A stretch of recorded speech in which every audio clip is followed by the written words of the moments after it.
All right, we're going to call the March 15th meeting of the West Sacramento City Council Redevelopment Successor Agency and Financing Authority to order. We'd like to invite our guests to join the council and staff in the Pledge of Allegiance, which tonight will be led by Mr. Charlie Moore.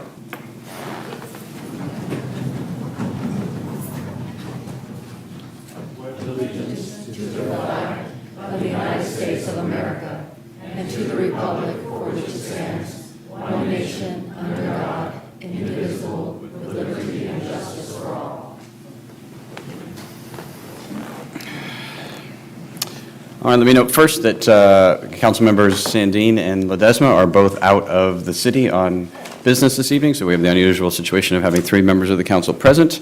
The council did meet in closed session this evening to confer with our real property negotiator regarding the West Capitol Avenue parcels that are identified in the agenda, with other parties being Paul Clark from the West Sacramento Housing Development Corporation, to confer with our legal counsel regarding 2 matters of substantial exposure to litigation, and no action was taken on any of the above.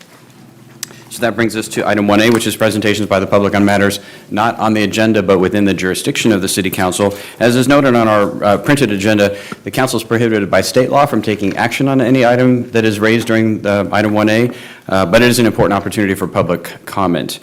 We do ask that anyone wishing to address the Council on this or any other agenda item this evening to please fill out one of the yellow cards that's available near the front door and to turn the card into the City Clerk. In front of the clerk is a timer that we use to make sure that everyone gets a chance to be heard, and to that end, we ask that all comments be limited to no more than 3 minutes. Also in front of the clerk is an analog flip chart that simply indicates which agenda item the council is currently considering. We take the yellow cards all the way up to the completion of the staff report on any particular agenda item other than 1A. So if you're here for item 12 or 17 or 19, as long as you turn in the card before the conclusion of the staff report, once the staff report begins and is over and the council questions and the public testimony and the discussion has begun, we don't take any additional speaking cards. So if you already know in advance, be sure to turn the card in as soon as you can, but definitely by the conclusion of the staff report. We know that for some folks, speaking in public can cause anxiety and hives and other kinds of bad feelings. So we do ask that there not be any boos or catcalls or actually any applause or other demonstrations, and that we try to maintain a civil discourse here in the chambers. So with that, we have a couple of requests to speak under item 1A, and the first is by Eduard Castorena.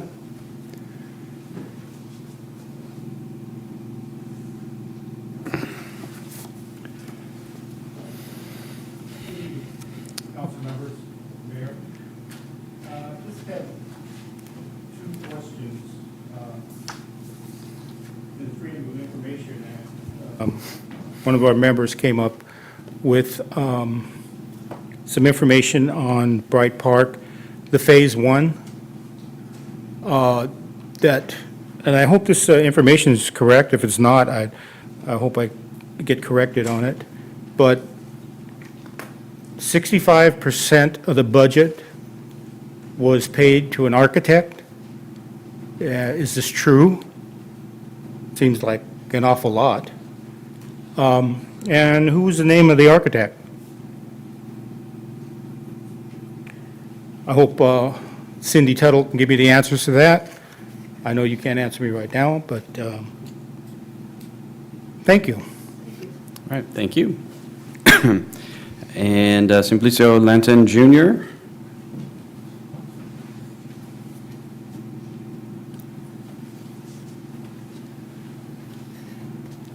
Good evening, Mayor. Good evening, Council. Sadly, my first time here, first year for my family to be here in West Sacramento, and we live by a Metro Place, by 3rd Street, right off the I Bridge, and we've been having problems with parking, especially since Burger and Brew opened up, and then Bean and Barrel. There's tremendous vehicle traffic in our area, and a lot of times, especially during weekends, we could barely find any parking spot on the street, and we have to circle around for almost at times 20 minutes, and then at the most we will either park across the 5th Street, which is really very inconvenient. And At the time last year, I attended our first HOA meeting, and Chris Doherty was there, and he did mention that they will be putting up residential parking restrictions, and we will have decals for residents. But apparently just 2 days after I got my parking permit last December, the city decided to do away with it. And just to harken back to a comprehensive study made by, commissioned by the city of West Sacramento back in November 2002, to have a Plesha and Company. I don't know if you remember that, but this is concerning parking facilities in urban development. Now, I'm not good in any planning, but just being a resident and our limited parking spots by 3rd Street and B Street and C Street are being overrun by either employees working for DGS or Calster, and then you have this high volume of traffic, with those two new businesses. And one of their conclusion prior to these developments, I think there were like 3 phases of developments, they concluded to be successful, an urban parking project needs to be comprehensive and include other elements in addition to structured parking, such as on-street parking management and enforcement, residential permit parking zoning requirements for the provision. I don't know if the council or the planning commission has overlooked these conclusions or basically suggestions by the company, or it was taken to heart by the city of West Sac. And we pay a lot of, property tax. And at least, the very least thing that we need to have at least is to have our parking, guaranteed. And hopefully, you guys will be able to revisit these comprehensive studies and take, action on it. Thank you. All right, thank you. All right, and we will have, not in the Washington neighborhood, but we will be having an extensive item on parking later this evening, because our urban parking, the example of the 2 retail establishments is a good one, because those restaurants and coffee houses and retail establishments do require the use of on-street parking, and the on-street parking on public streets is principally for public use.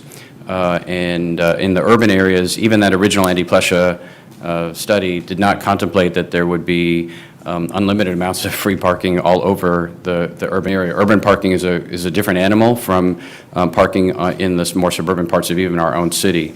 And it's essential that we preserve the public parking for public uses around the retail services and around the riverfront and the riverfront park and the other public amenities that we've created. But we will be having a further discussion about this again, as we have each of our meetings for the last 6 maybe in a couple of hours, maybe in a few minutes.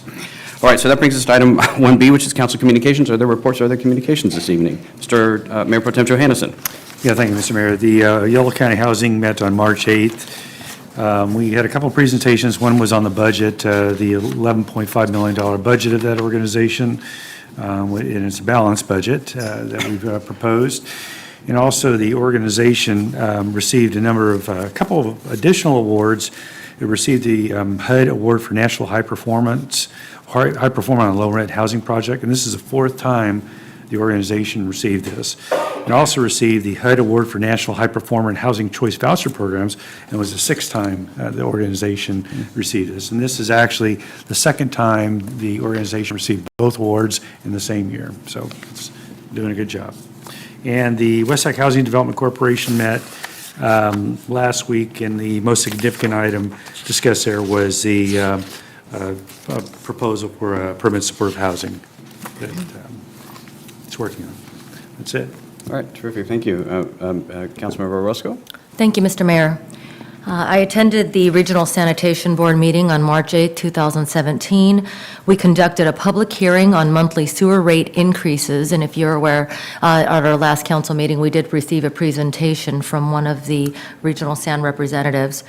We discussed and received public comment on the proposed sewer rate impact fee increases, as well as the amendments to the ordinance. If the public can recall, back on December 9, 2010, the Central Valley Regional Water Quality Control Board adopted an updated discharge permit for the Sacramento Regional Wastewater Treatment Plant, and it required new treatment processes that would cost an estimated $1.5 to $2.1 billion. This included a required bionutrient removal, filtration, and new disinfectant processes for water. The Echo Water project was what it's named. It needs to be completed by 2023, and to continue funding the project over the next 5 years, the monthly rate will need to increase in small increments from its current rate of $35 a month to about $39 a month by 2021. And for reference, many of our community members don't recognize that when this funding was first brought forth, it was estimated that the increase would be in excess of $60 a month for residents. However, due to cost-cutting mechanisms, including a very low-interest loan of 1.7%, the increase only has to be approximately $4 over the next 5 years. But what's most important to note is that our sewer rates for West Sacramento are the lowest in the region. They fall far below rates in Davis, Woodland, Sacramento, Folsom, Roseville. And looking at the chart, it's actually, we're half of what Berkeley is, so glad you're here and not Berkeley at this point. The staff has been doing public outreach to educate citizens, and we are planning another rate hearing process on April 12, 2017 at 9:30 a.m. That'll be at the Sacramento County Administration Center Board Chambers. One last announcement with respect to the rate increases, that there is rate assistance available for low-income families. And Regional Sanitation has been sending notices out in the bills. I received one in my bill. I want folks to spread this information. Lower fixed-income customers may be eligible for up to $150 per year for reduced rates through the Regional Sanitation Sewer Lifeline Rate Assistance Program. To find out if you qualify, look up www.sewerlifeline.com or call 875-5500 to get more information.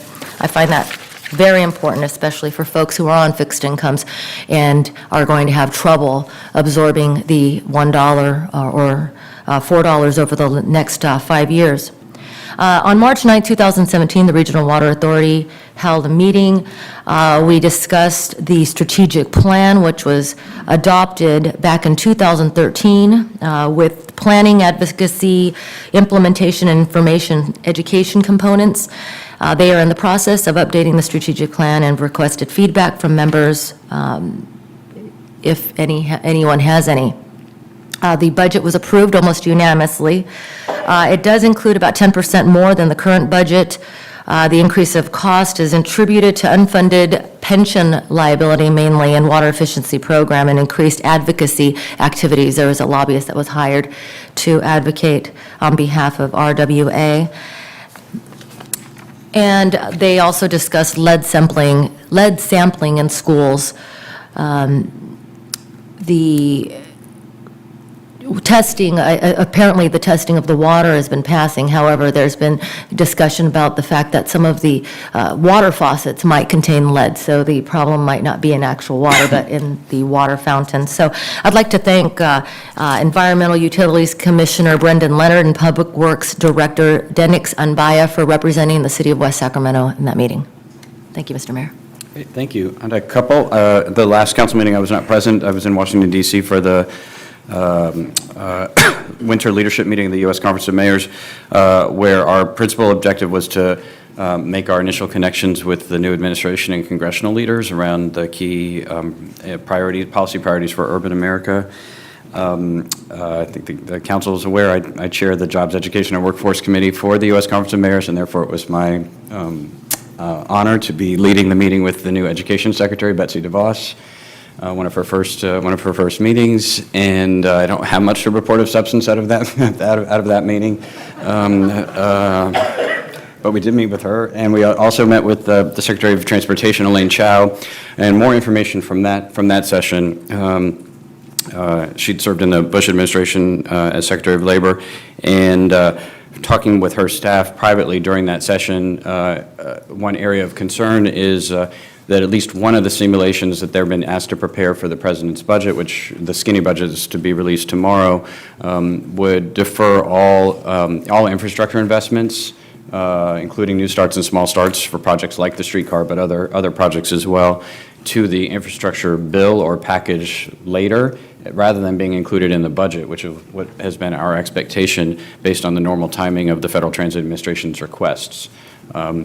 OMB has some concerns about transit, the structure in which transit funding is obligated. It's not in opposition to transit funding as a concept, but the way that it's done. And so don't be surprised if if the skinny budget does not include an appropriation for any of the new starts or small starts around the country, which would include our project. And then we'll see what it looks like in terms of the overall infrastructure package. I think council's aware the infrastructure package that the White House has described and that was in the president's remarks to Congress of, I want to say $3 trillion. It's not clear how much of that's real money and how much of that is accounting for money that's already being spent or for private investments that are already intended. So we don't really know what the scale of actual investments in road and transit and water and broadband and other forms of infrastructure might look like. We also met with Senator Alexander, who chairs the Health, Education, and Labor Committee, around some of these topics as well. And our emphasis in that session was on the Workforce Investment and Opportunity Act and the critical importance of sustaining the investments that followed the major reforms of the Workforce Act in the last Congress with actual funding. He's very supportive of doing that. It has critical implications for our workforce development here. I described our community as I often have, where we have a job in this city for every single person, including every child and every retiree, everyone, whether they can or want to work or not. We have plenty of jobs, and nearly all of them are good-paying jobs with benefits and good salaries. We also have one of the highest unemployment rates in the region, and we have for generations, and that is because of a gap in skills, and that's the work that we're doing with the Kids Home Run. It's the work that the school district and Sacramento City College and its campus are doing. And all of our partners, but it is also an essential investment from the Workforce Investment and Opportunity Act. So we made that case with Senator Alexander, and I think he'll be an important champion in the Senate for our priorities. We also met with Congressman Schuster, who chairs the Transportation and Infrastructure Committee, mostly for the purpose, for my purpose was mostly to make the pitch for levies and for streetcar, but for that meeting there were 50 mayors present, so I can't say I got a whole lot of attention, but I made the point. And then finally we met with the Democratic leadership, Congressmember Pelosi and her key lieutenants, around kind of strategic considerations around how mayors might be deployed around the country to try to influence some of these issues with the congressional majority. So I was glad we were doing the meetings in order to start laying the groundwork on some of these issues, but the content of them is, I should say, we also met with the COPS office, principally about sanctuary cities and about whether and how they intend to define sanctuary cities, given the broad language of the president's executive order. And whether cities like ours and others that don't have an adopted designation, but that engage in practices that are not dissimilar to sanctuary cities, which would include most cities in California and many other cities on the West Coast as well. And the COPS office indicated they thought that the definition that they've been asked to craft would likely cast a wide net rather than a narrow one. And so whether or not you designate as a sanctuary city, most of the practices that are standard and common, at least on the West Coast, would likely catch you in that net. Now, I should say, well, we have this item up later. I mean, we also got a new briefing from the Conference of Mayors legal team on the issue of whether or not the administration's threat to withdraw all federal funding for cities that are captured by that sanctuary executive order, how real that threat is. And we continue to believe, and the attorneys continue to believe, that when it comes to funding that is not related in any way to law enforcement or to immigration, that that threat is not likely to be upheld in a judicial action. It still requires such an action to occur, but that the case law is fairly strong in that domain. So concerns about CDBG or around transit funding or other things for perceived violation by the administration of the executive order we think at least that we're on reasonably solid ground in that space. At the same time, we're also told, and we'll see this tomorrow in the budget, that virtually all of the items that had been threatened to be held hostage are being proposed to be eliminated anyway. So, the original threat was if you don't do what we want in sanctuary cities and immigration, we'll take away all your CDBG money and, all your transit money and what have you. But the budget out tomorrow won't include any CDBG money or transit money anyway. So the leverage points aren't going to be there either. So if they're, anyway, so that was the major elements of our 2 days in Washington, D.C. Then for the last several days, I've been representing us at the South by Southwest Festival in Austin, which is not principally a music festival anymore, although it still is.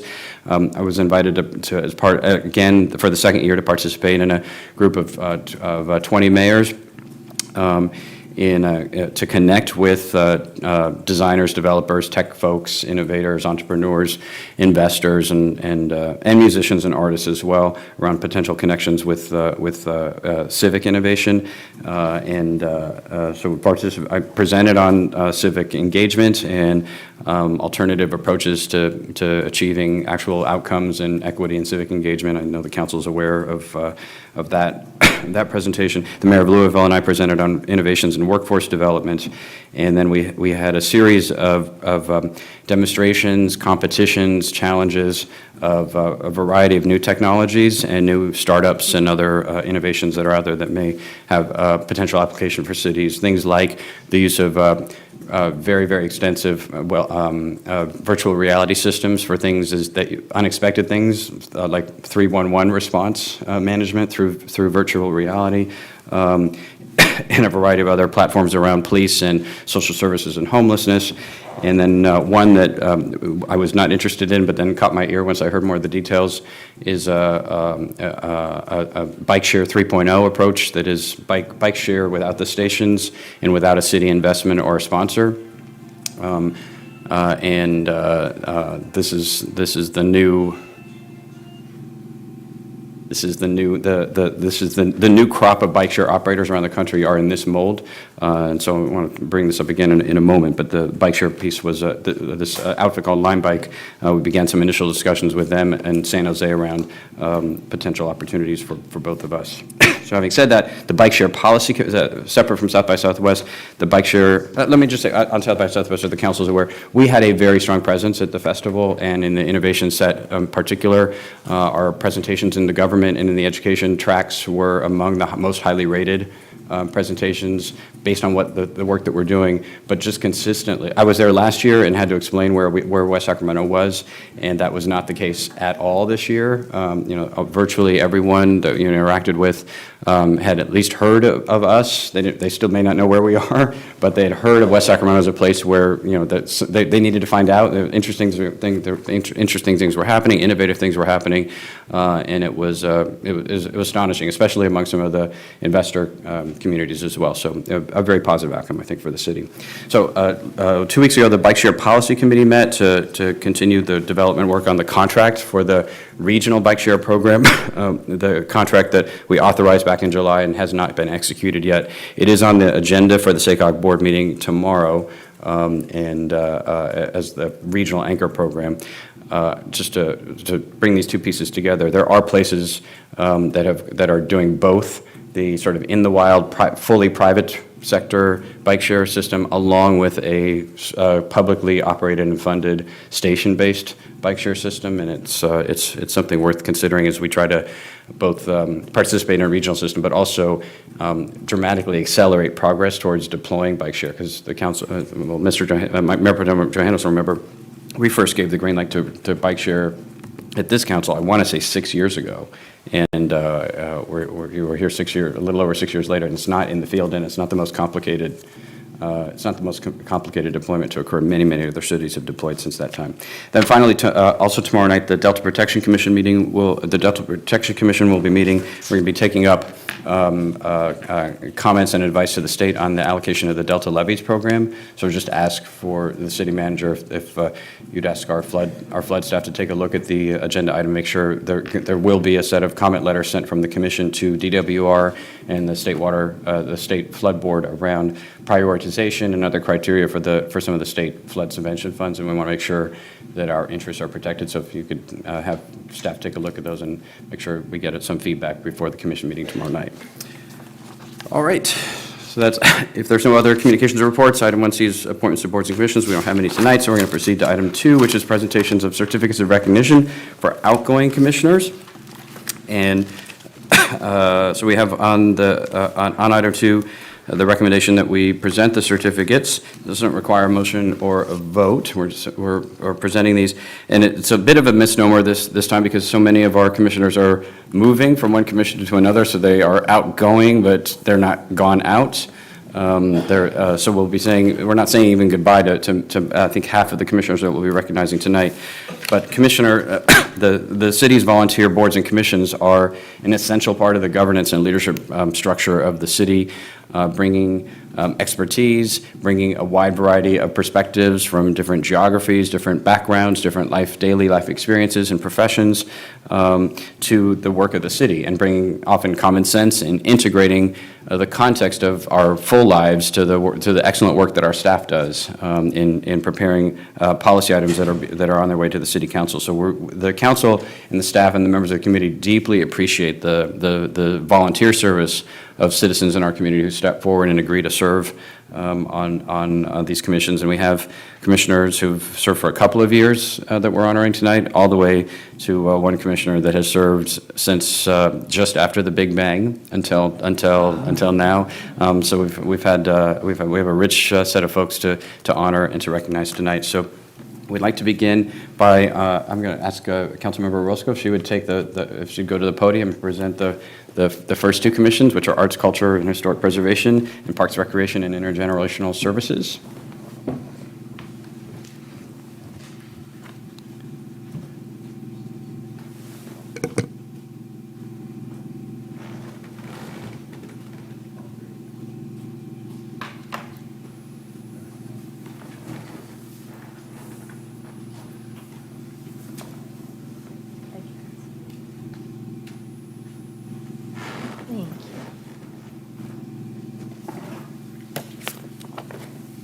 Thank you. At this time, I'd like to call up to the podium Jose Santiago Altamirano. Hi. Thank you very much. Thank you. Thank you so much for your outstanding service. This is on behalf of the city, a thanks for all of the Thank you. time you put Appreciate it. into our city. My pleasure. Thank Thank you. you. Thanks again. Likewise.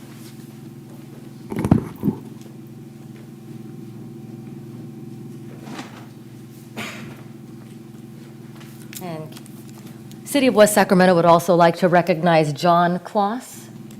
Mr. Kloss, thank you for being here, and thank you so much. That is a fantastic blazer. Right, how appropriate. Our city would like to thank you for your service to our community and all of the time that you put into beautifying our city. Thank you so much. And I should be wearing my glasses. Thank you.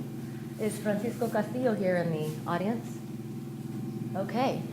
Well, on behalf of Mr. Castillo, who has served on our City Parks and Community Services Commission, I know that he has moved on to our Planning Commission and is very grateful for the opportunity to serve the city and looks forward to serving the city in a different capacity.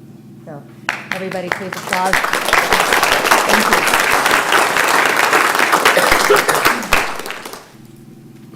For the next set of presentations, Mayor Pro Tem Mark Johannes.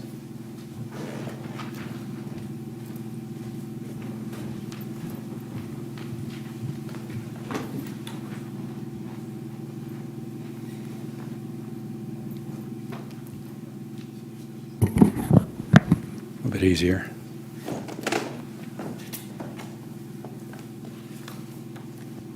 Oh, I'm sorry.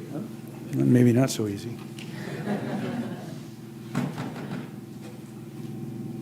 This is Francisco. All right, Sam Hayashi. Please come forward. Sam is from the Environmental and Utilities Commission. You're moving commissions, right? Congratulations on your service, and thank you very much, and looking forward to your continued service. Right.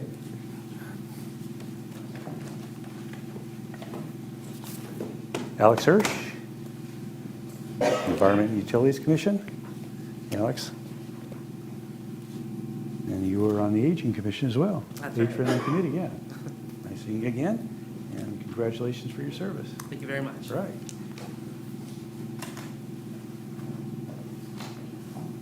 And Thomas Vu. On the Transportation, Mobility, and Infrastructure Commission. Thank you very much for you. Thank you. All right. Enan Zhao. Also on the Transportation, Mobility, Infrastructure Commission.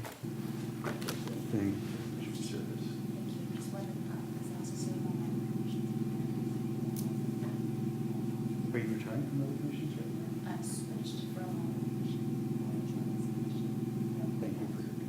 Thank you very much. As you can see, there's a number of folks that go from commission to commission. They really donate a lot of their time. And these commissions, it's council really finding a lot of value in the input that we hear from them on the different issues that are taken out to the commission. It really helps us form our policy because, a lot of this groundwork, a lot of the initial impressions that come up on some of these policies, it really helps to have the independent body that's looking at this. So really appreciate your work.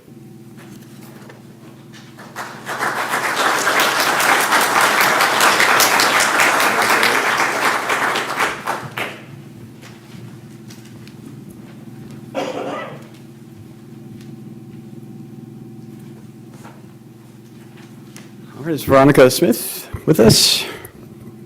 Oh, Veronica, you're right, from the Economic Development and Housing Commission. Come on over here.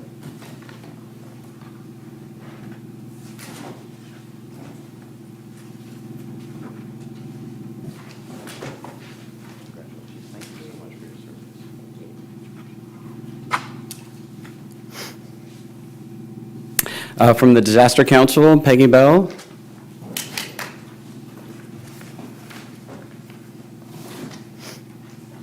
Peggy had many years of service on this commission, and the moment she left, Oroville Dam threatened to inundate the city.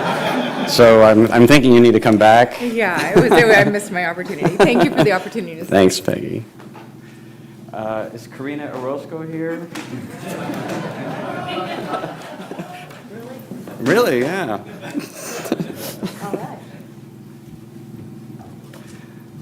So Karina served first on the Parks Recreation and Intergenerational Services Commission for several years, and then joined the Board of Appeals, which hears appeals on code enforcement issues and also on hazardous materials issues. So Karina, thank you so much for your service. I understand you've joined another commission since then. I have, thank you. Thank you for your service.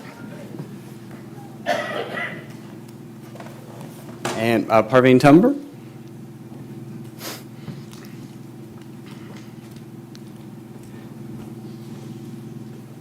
And Parveen, all three of our next commissioners, but Parveen and Martha in particular, I want to recognize for their work on the general plan that we just completed work on. That has been a major effort over a decade, but with the work crossing the finish line under their leadership. So thank you so much for your service. Thank you. And Martha Guerrero?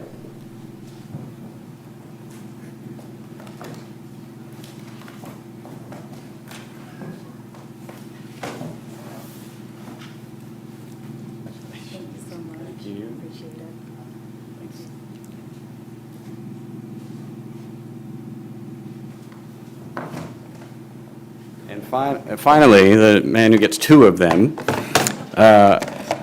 we, in the past, prepared full-blown proclamations for each commissioner, which they loved and didn't appreciate because they were generic. We would say the same things about virtually every commissioner served on a commission. And so we moved to the certificates instead as a way that's a more visual representation of that service. But for Charlie Moore, Charlie Moore joined the Planning Commission of West Sacramento, our very first Planning Commission, when the city incorporated in 1987, and the citizens said, we want to take our own destiny into our hands. Charlie was appointed by that very first city council to be a founding member of the West Sacramento Planning Commission, serving from that time in 1987 continuously, actively, loudly, forcefully, assertively, ever since. And no one else in the city has ever achieved such tenure on any of our commissions, or frankly, all of our commissions combined. But it's not just time. Charlie, why don't you come on up, please? It isn't just time. It is the range of contribution, the evolution of the city that Charlie has stewarded, as he's helped the community grow and to grow smart and to respect and celebrate its heritage and its values and its incumbent people as it's grown and changed and evolved as well. So for Charlie, we have a full proclamation, and I do want to read this into the record. So whereas Charles Moore Jr. was first appointed to the Planning Commission in October 1st, 1987, and whereas during Charlie's tenure on the Planning Commission, he assisted the commission in reviewing various projects and policies such as the city's original general plan and all subsequent updates, zoning ordinance adoption, Southport Framework Plan, Triangle Specific Plan, the Bridge District Specific Plan, Washington Specific Plan, Rayleigh's Landing, the Rivers, Wireless Telecommunications Policy, Newport Estates Development, River Point, Marketplace, West Bridge Plaza, River Park Development, Bridgeway Island, Bridgeway Lakes Development, Yarborough Development, Rayleigh Field Land Use Entitlements, Grand Gateway Master Plan, Pioneer Bluff Reuse Master Plan, among many others, including a bunch of marijuana proposals. And, woke you up again. And whereas Charlie has been devoted to helping the city of West Sacramento plan for the growth and development of our community since the city's incorporation.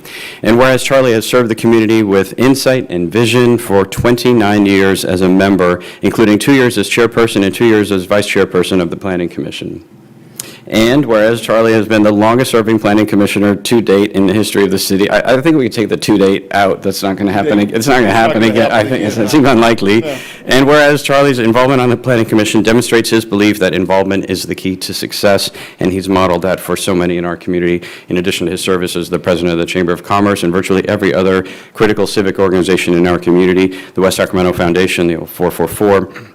And many, many others. Charlie Moore has been an institution, but a moving institution, an acting institution, a contributing institution in our community from the beginning. So now, therefore, be it proclaimed that the City Council of the City of West Sacramento hereby recognizes Charles Moore Jr. for his hard work and dedication while serving on the Planning Commission and does honor him with this proclamation. Congratulations, sir.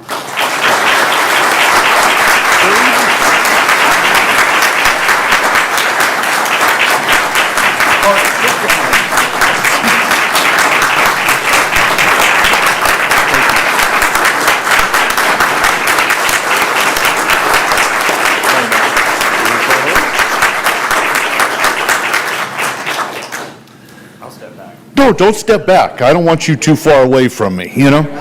No, I don't want you behind me. I want you beside me. Yeah. No, I thank everybody for that. That was very nice. And you do this because you want to do this. You don't do this for any other reason. You know, we do it. We actually found out that the Planning Commission actually gets paid.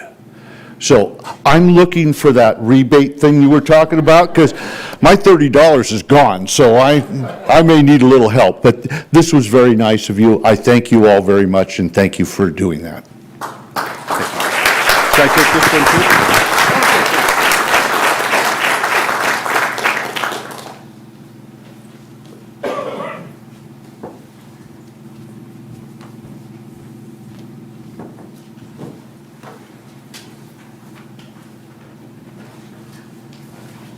With that, we'll move to the consent agenda, which is items 3 through 12.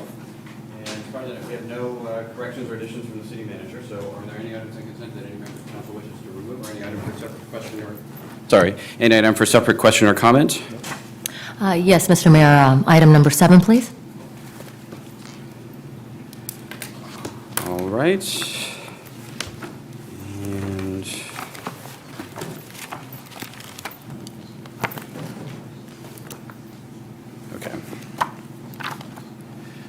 All right, item number 7, then, is consideration of approval of a dedication plaque for Ross B. Yanker to be placed in the aquatics area of the West Sacramento Recreation Center.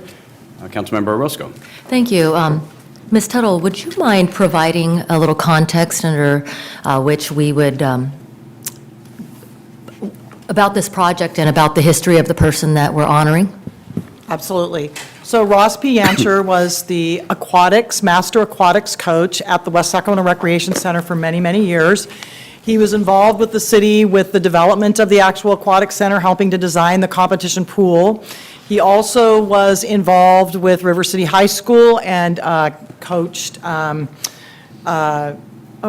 is it, when, their aquatics program there as well. He actually set up a men's program here for swimming as well. I'm sorry, it's kind of emotional because I swam with him for a long time. But he got a brain tumor, and unfortunately, he passed away just a few weeks ago. But the community came together and came to the staff and said, we'd really like to do something for Ross and what he has done for the community. And so they asked that we be able to place a dedication plaque at the West Sacramento Recreation Center in his honor for all of us that he is encouraged to swim even when we couldn't swim. And I'm going to just tell you one little short story about Ross. When I first went into swim, I'm a runner, as many of you know, and I was injured, and so I thought, I'm going to check out swimming. And I go, and I'm swimming and struggling, and he goes, you remind me of Missy Franklin. And I'm thinking, yeah, I'm all that. He goes, you have 2 arms and 2 legs. That was Ross Yancher, and so he was a wonderful person, and several people are here tonight that they've raised close to $4,000, and so they'll be able to completely pay for the plaque and give some money to his family, so I'm really proud of what the community's done there. Thank you, Ms. Tuttle. I actually had the great opportunity to attend the fundraiser for Mr. Yancher and was very pleasantly surprised to see just how many people filled up Wicked West Pizza. I have a very dear friend who had a great opportunity to meet him and to train under him for many years. And I asked her today, this is somebody who's very close to me. I was actually in her wedding, and she's been a long-term West Sacramento resident and actually brought me to West Sacramento. So I asked her to write a few things about Ross, to tell me about what legacy he left. And what she said was, he's been at the rec center since the swimming program's inception, and he built it from the ground up. Whether the swimmer had experience or not at all, Ross had the ability to teach them and inspire them to want to become a better swimmer. He would train his students on technique and give them a monthly goal. Even if you were just there for the exercise or a tan, you ended up becoming a skilled swimmer because of him. But even beyond swimming, he began triathlon training so that people could achieve more than just swimming fitness. He went above and beyond as a coach, always a friend and always lighthearted as a voice on the deck. He was a great coach and an inspiration to all of his swimmers and triathletes. West Sacramento Rec Center would be honored to have a pool in his name. I didn't have the opportunity to meet Ross personally, but from the testimonials and from the folks that I had the opportunity to mix with on the night of the fundraiser, I can tell that Ross really does embody the spirit of what we as West Sacramentans really do find inspirational. He was able to touch many lives, and it was apparent by the folks that I met on just one given night. And that's not even encompassing all the folks who he had the opportunity to work with. But he did what he loved, and I'm looking forward to having his legacy live on for my children, for West Sac children, and for all the generations to come, so they can enjoy one of our public amenities, knowing that someone put his heart and soul into making that place better for West Sacramento. So I applaud your efforts. All right, thank you very much. All right, so if there's nothing further on the consent agenda, is there a motion? So moved. Okay, it's been moved by Ms. Orozco and seconded by Member President Johannesson. All those in favor, please say aye. Aye. Any opposed? Hearing none, motion carries. Consent agenda is adopted. Item 13 is consideration of implementation actions for the Kids Home Run for Measure E. Ms. Berlin?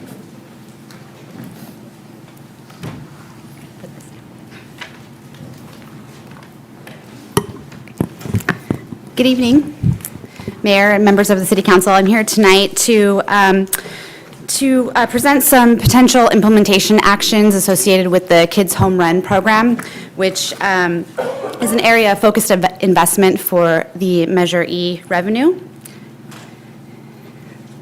Next Measure E was a sales tax initiative that was approved by the voters on November 8th of last year. It increased our local sales tax by 0.25%. As part of the initiative, there was 5 potential areas of focused investment that were identified at the time: repairing roads, building and maintaining bicycle and pedestrian trails, reducing homelessness and community impacts of homelessness, improving educational and career opportunities for youth, and enhancing internet access and use of smart technologies. On October 19th, prior to the residents approving Measure E, the mayor and Councilmember Sandin had presented a preliminary recommendation for expenditure plan associated with Measure E. Staff came back on November 16th after Measure E was approved and presented the following funding targets for approval, which were approved on November 16th. One of those funding targets was for the improving educational and career opportunities for youth of $1.05 million. So this, which the mayor has dubbed the Kids Home Run program.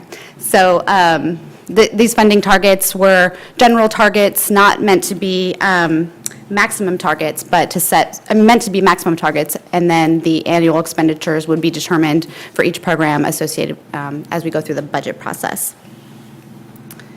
And then on November 16th, the council also adopted a framework for the Kids Home Run with 4 main components that would be funded by the revenue from Measure E. Those components included a preschool component, a college savings account, career-ready internships and badges, and a college promise. So the goal of the Kids Home Run was to change the culture of the city, to track our youth from preschool up through college and through career, and to build not only the educational component of the students, to provide them career opportunities, and to build the workforce stock for our local companies and employers. So the Kids Home Run is organized temporally, so is meant to track the progress of West Sacramento youth, starting with preschool and going all through up to their career. The first component is universal preschool, and it's meant to provide an opportunity for all of our preschool-age children to enter into Up for West Sac preschool and receive a high-quality preschool education. Once those students have graduated from preschool, then if they enter into a Washington Unified School District kindergarten program, then they're eligible for a college savings account and the opportunity for a match from the city with a family deposit. Then entering into high school, students who are in a career pathways program with the school district would have access to paid internships in a relevant industry sector, and so long as they're enrolled in an integrated college and career pathways program. And finally, the college promise portion of it is students, qualifying students would receive no tuition at a local community college and would qualify for up to a $1,000 scholarship based on a points-based system. So in order to get started with the Kids Home Run program, there are certain implementation actions that need to be adopted. The idea is that the program for the College Promise would start in fall of 2017, the fee-free program, and the scholarship program would then follow in 18-19 once more of the base of the program is established. So in order to implement the program, there are certain items that need to be taken care of ahead of time. The first is the program administration, to identify and hire a administrator for the Kids Home Run program.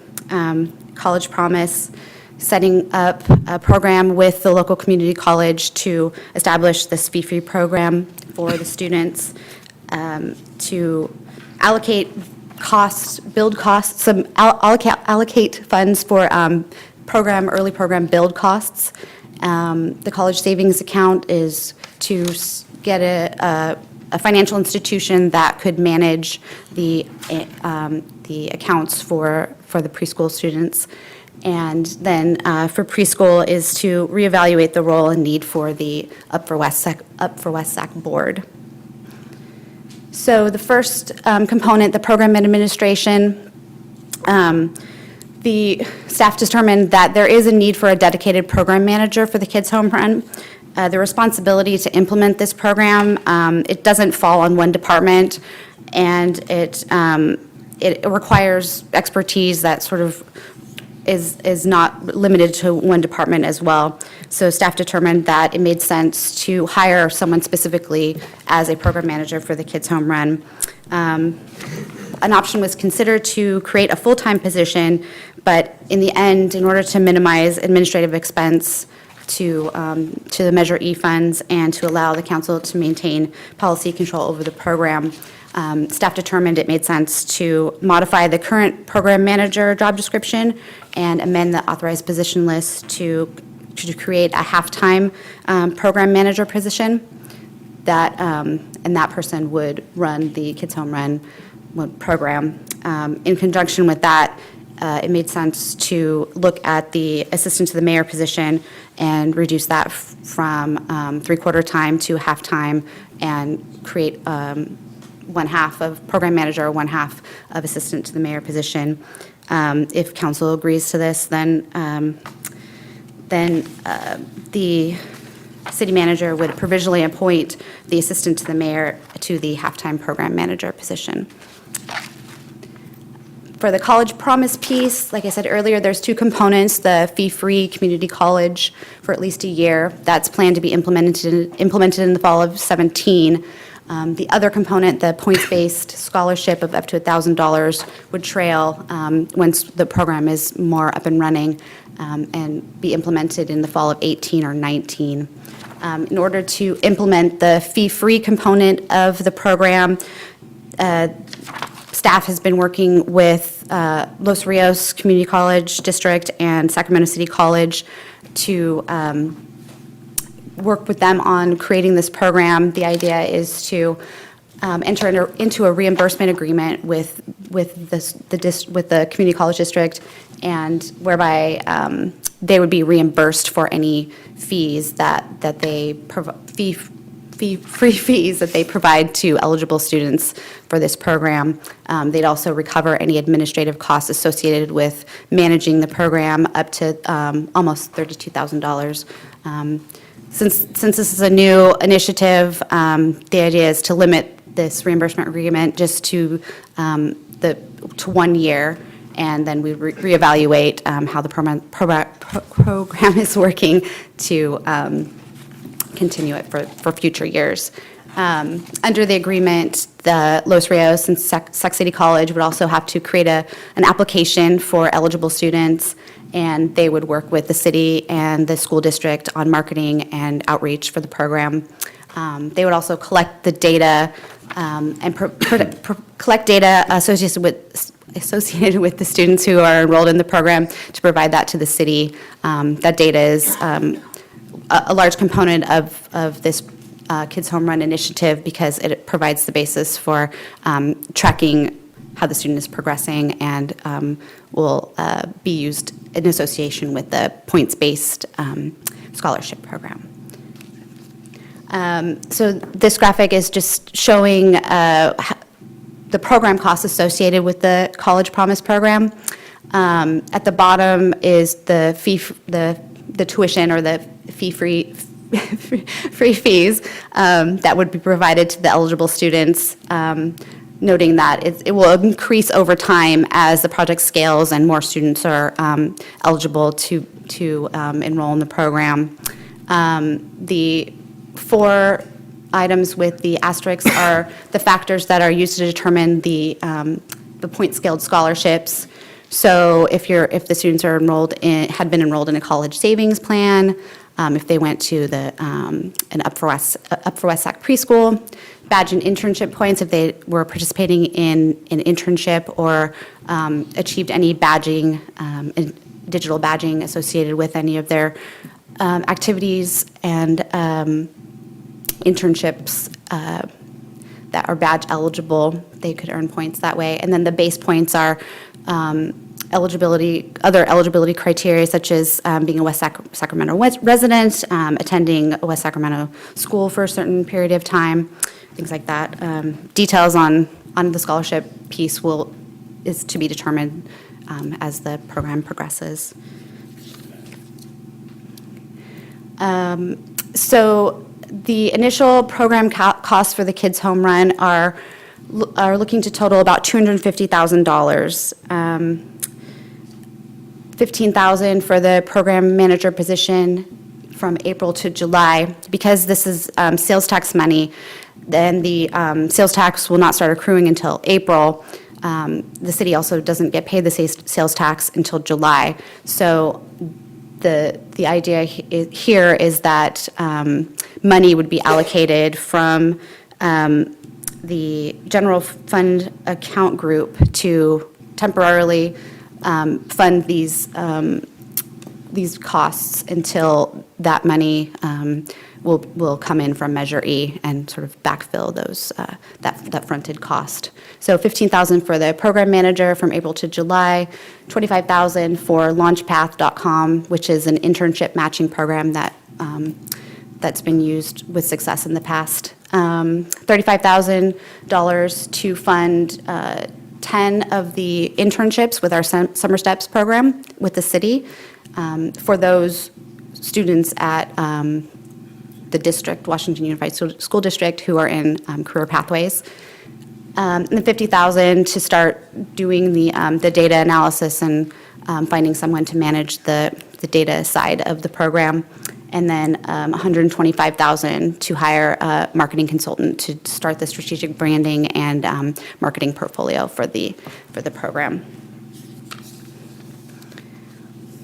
The college savings account piece, staff is looking to issue an RFP to identify a financial services provider that will manage a trust account under the city's name with sub-accounts for each child who participates in the program. The firm would assist with automatic enrollment for the students entering kindergarten and provide $50 in seed money from the city. The program would also allow for the potential leverage of future family contributions with incentive match contributions by other entities. The institution would also provide some financial education to, give those parents more information and sort of the base financial information that they need to help encourage them to continue to contribute to their child's education. And after going through the RFP process, staff would return to council in May for approval of that preferred financial services provider. So the last piece is preschool. The city has 3 service areas associated with early learning services: the Up for West Sac program, the 2 city-run preschools, and the Impact program. The focus today is on Up for West Sac. It's a program that increases West Sacramento's families' access to a high-quality, affordable preschool. It's been in operation since 2003, when the city first received its First 5 California grant. In 2008, an MOU was entered into between the city, First 5 YOLO, the school district, and YOLO County Office of Education to oversee the implementation of that First 5 grant. Those partners were brought in because they provided the necessary grant match through provision of free preschool.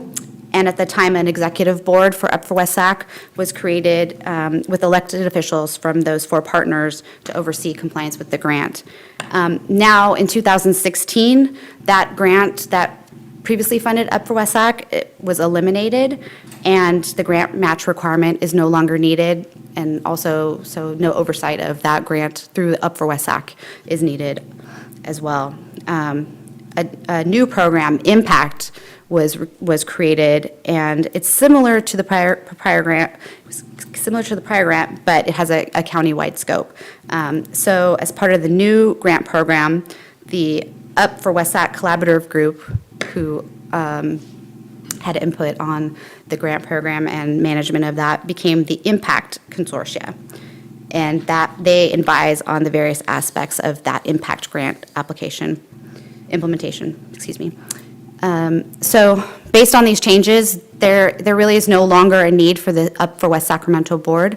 Staff recommends that the entities that previously were involved in the Up for West Sacramento board instead attend the Impact Consortia, and that the Up for West Sac Executive Board be dissolved.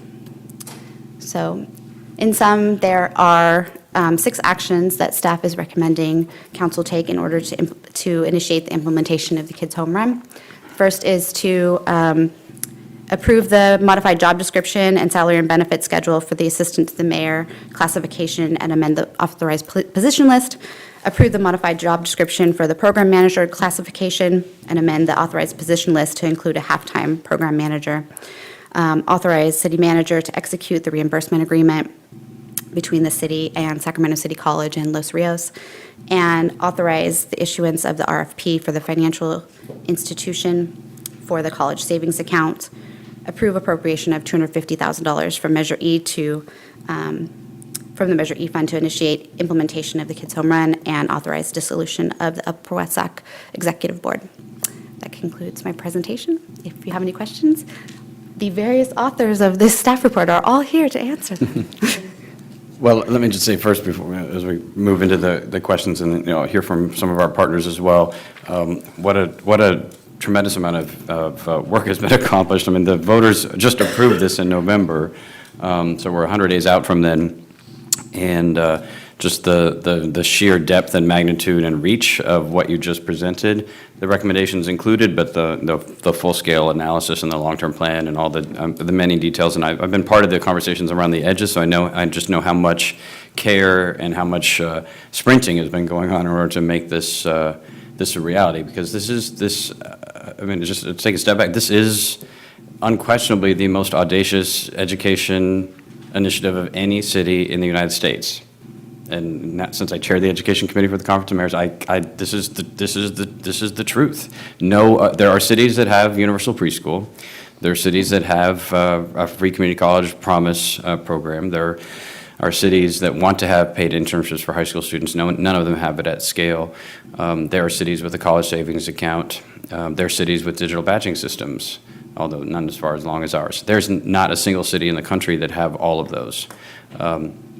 Oakland is probably our closest friendly rival, or frenemy in this one, but they have a beautiful program, but they're not implementing most of it yet while they put the program together and raise the millions and millions of dollars that they're trying to accomplish in order for it to happen. So what the voters gave the green light to here in this community is incredibly ambitious, and because of what I said earlier about the mismatch between skills and jobs and unemployment, and yet jobs right in our own yards, it's so critical for opportunity, for equality, and to assure that our whole community is rising together, and that we're all progressing forward, and we're making the best West Sacramento we can be, and this is a really essential part of this, and I particularly appreciate what we've been focusing on is the system of things. Right? We're not just trying different programs and hoping something sticks.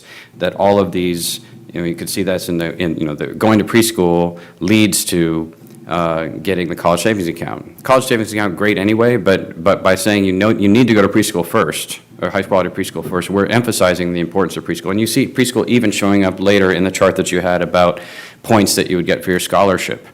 So that the entire system works together to try to send all the right signals and all the right supports for kids and for families and for community partners and educational institutions together to do our best to make sure that the educational opportunity and achievement and then transitions into great careers are the reality for all of our young people and for our families, and so that people stay here, move here, kids come home here because they believe and they're right that West Sacramento is the best place to raise a family. and that we have the opportunity, and now we have the drive and the program in order to put that together. So congratulations to the staff and all of the partners who I know have been tearing their hair out, both because of the imperative, but also because they're excited about it. I mean, changing the world in our local community is a big deal, and it's great to see the energy around it with some ambitious targets. So getting to the point where the voters say, yes, we would like to do a college promise for community colleges and have actual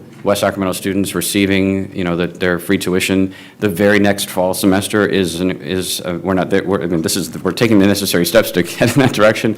And Sacramento City College and their campus here as well are all on board in order to make that a reality. And we'll hear from them in just a moment. But I mean, those that's not a normal thing. Most places that even think about just doing that one thing say, okay, we want to do this now. Let's spend 2 years of planning, and we'll have a task force, and we'll figure it out. We're just going, and we'll learn as we do it. We'll iterate different solutions and learn, because what's the worst thing that can happen if we accidentally give somebody free tuition to a community college this fall, and maybe the criteria wasn't exactly right. We can fix it the following year, but no one's going to die. Nothing horrible is going to happen, and maybe we'll have the opportunity of a semester early or a year early, opening up pathways to opportunities that didn't exist before. So again, congratulations and thanks to the staff team and to our partners. Are there questions for staff at this time? Or Mayor Pro Tem Johannesson? Thank you. Amanda, can you go back to the appropriation slide? Sure. Can you get that up? Is it gone?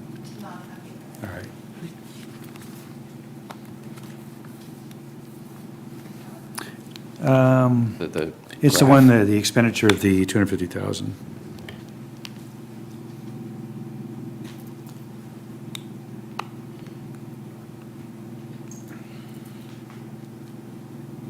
That one. Yeah, okay, so, yeah, I'm supportive. I think this is a great idea, and it's, I think the mayor's absolutely right, connecting education with the jobs available, and then also giving folks a taste of what a job is like with the internship program, I think is a great idea. My question on the appropriations is 50% of this is going to design to a consultant. And so I just wanted to get a little more information on what that's about. I think Ian can answer your question.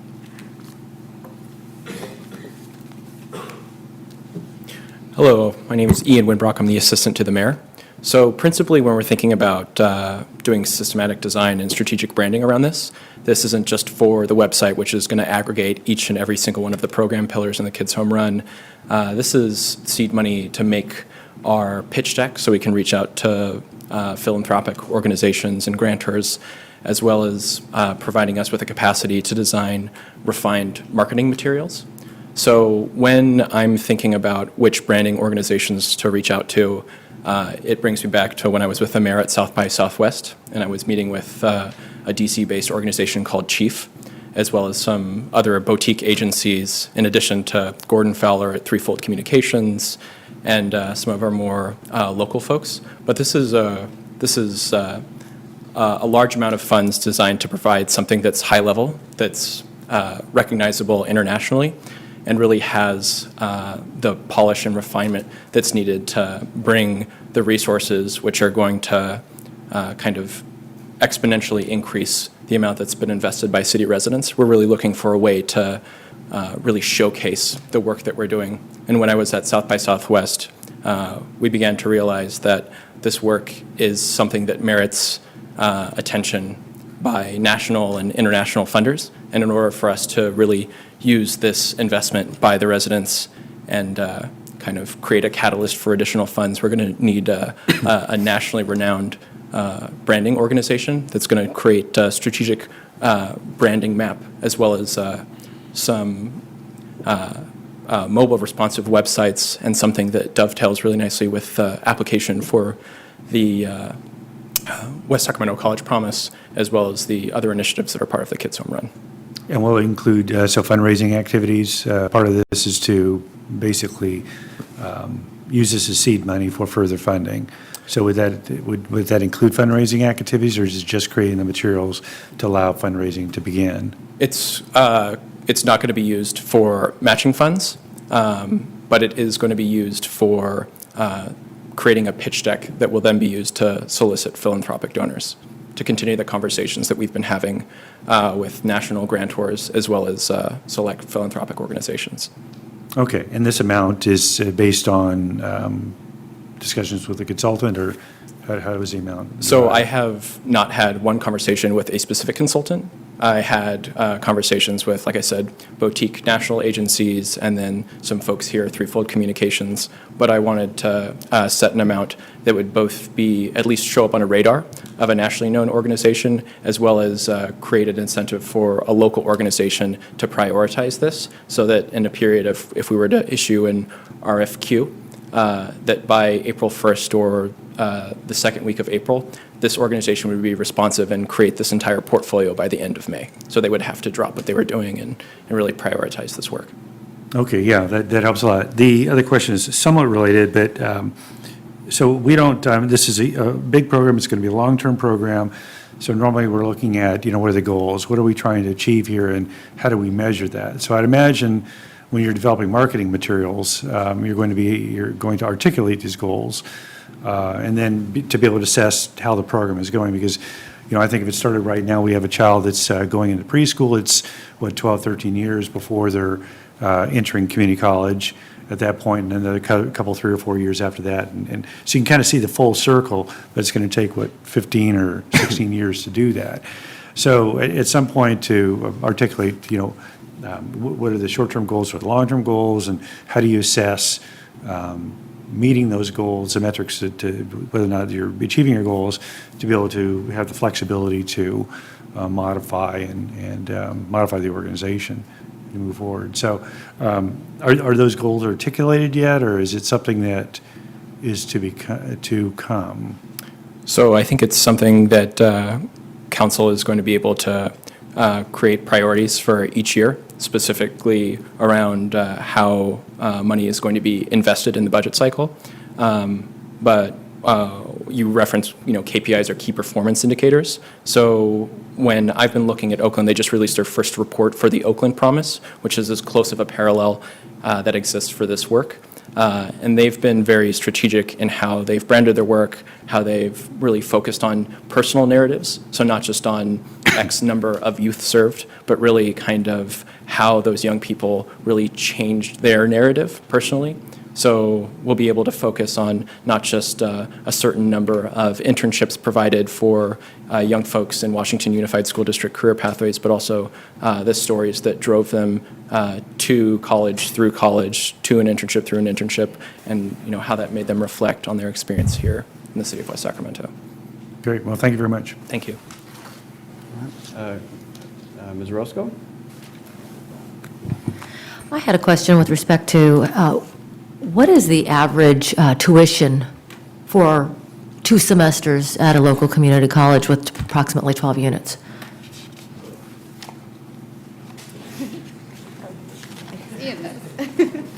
It's approximately $1,100. Okay. And do we have any statistics as to how many West Sacramento high school graduates are attending local community colleges? We do, and Sacramento City College has provided that data to us, which informed the graphic that had the cost projections specifically for the West Sacramento Promise. So initially... And we'll also hear in a moment from leadership from the school district, from the community college, from LRNG as well. So if you have questions that might be, where you might get a more precise answer from the actual agency, I want to hold them as well. Okay. Well, I mean, But is keep- there more keep- that you keep need to it- add to that? And I'll just withhold until I hear from the other. But do we have a percentage? Or what is the percentage, I should ask? The percentage of West Sacramento youth that attend Sacramento City College? Correct. Specifically? I don't have that number with me currently. Okay, thank you. Okay.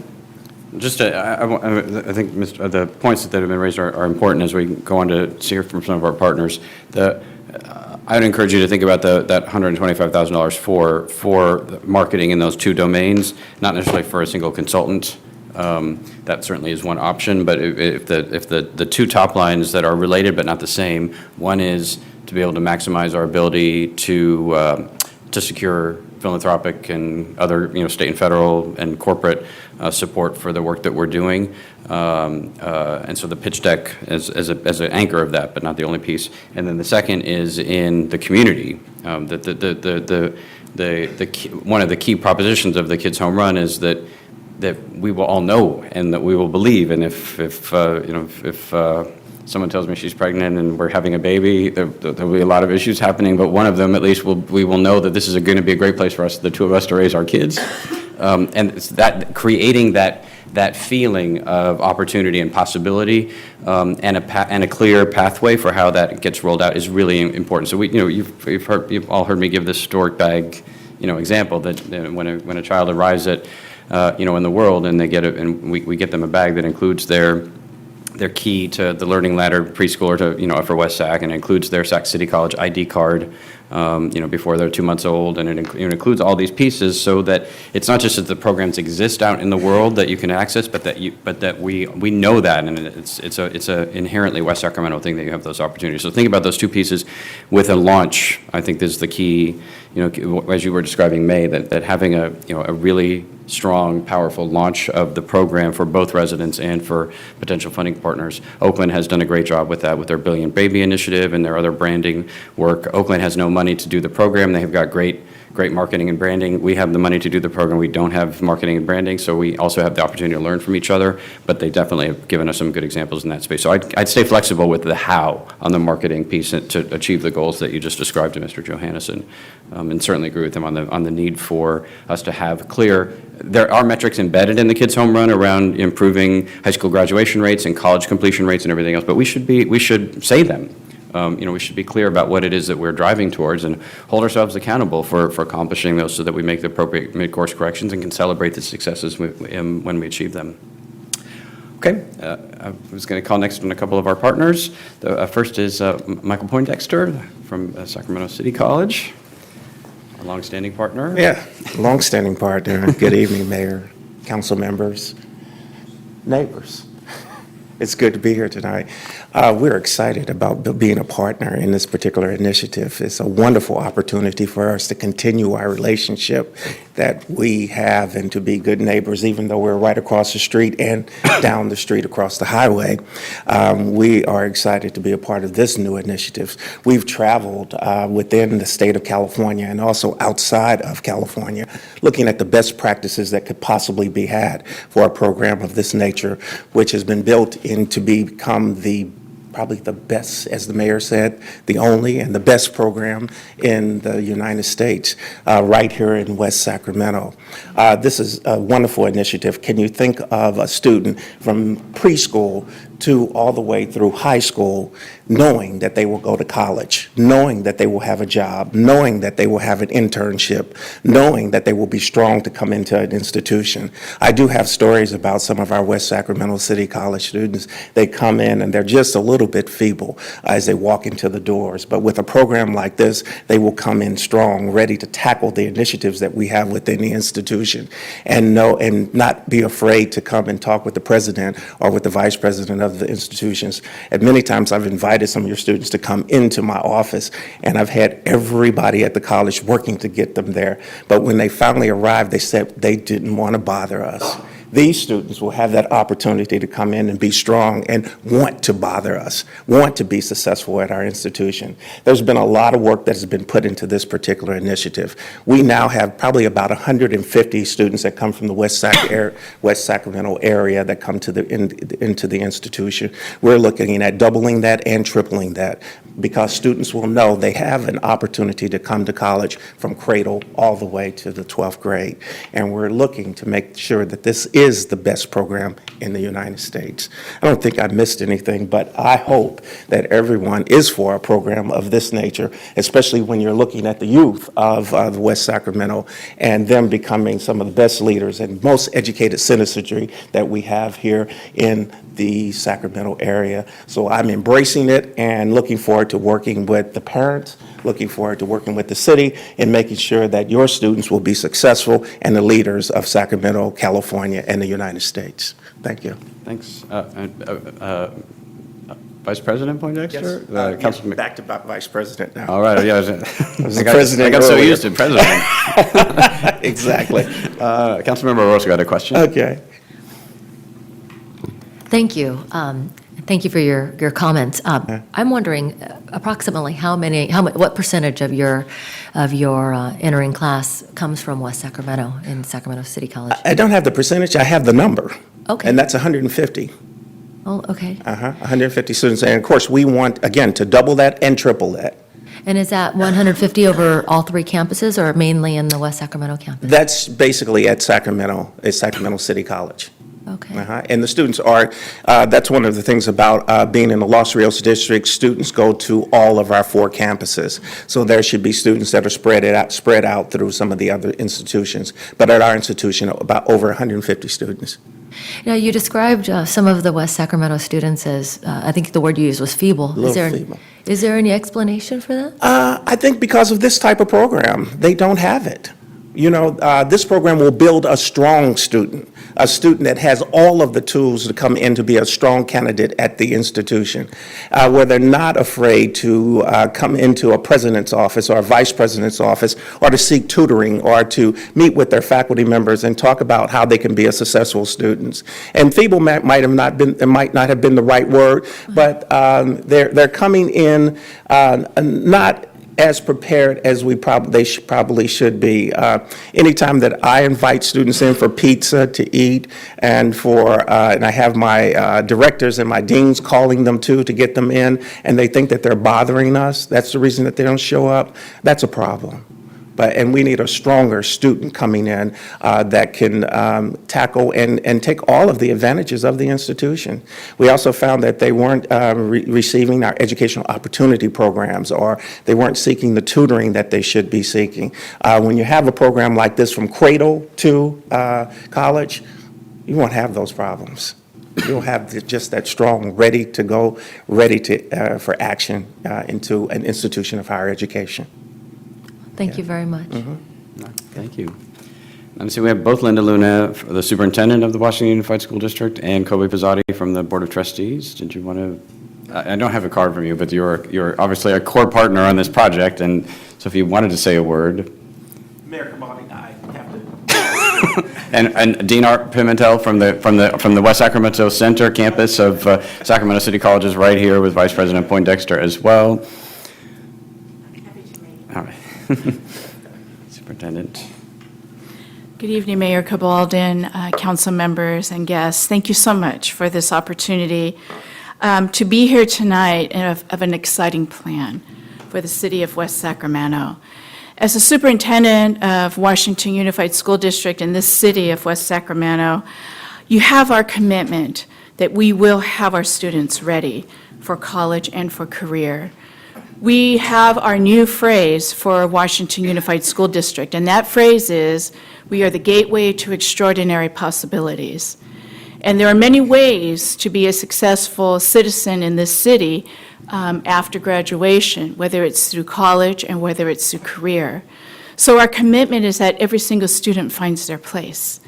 And this portion of the city's initiative to ensure that all of our students have access to college through the community college pathway is wonderful and is an extraordinary pathway for a good portion. It's 1/3 of our students of the graduating class.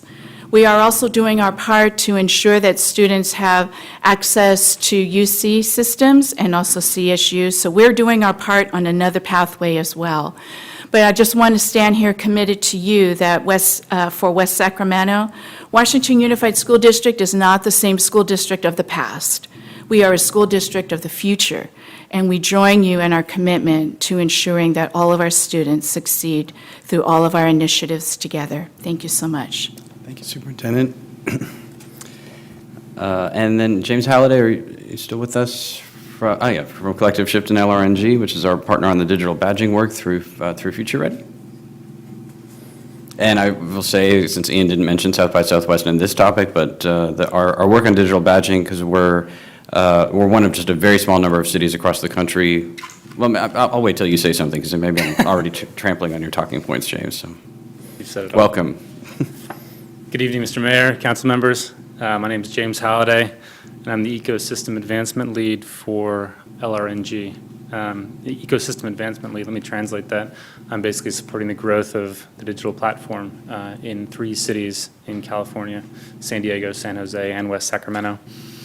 LRNG is a digital badging platform, and it's being used in West Sacramento to support its Summer Steps program.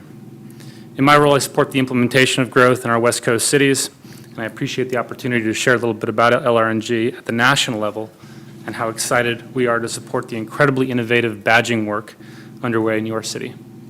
At LRNG, our mission is to provide a platform that redesigns learning for the 21st century so that all youth have the opportunity to succeed.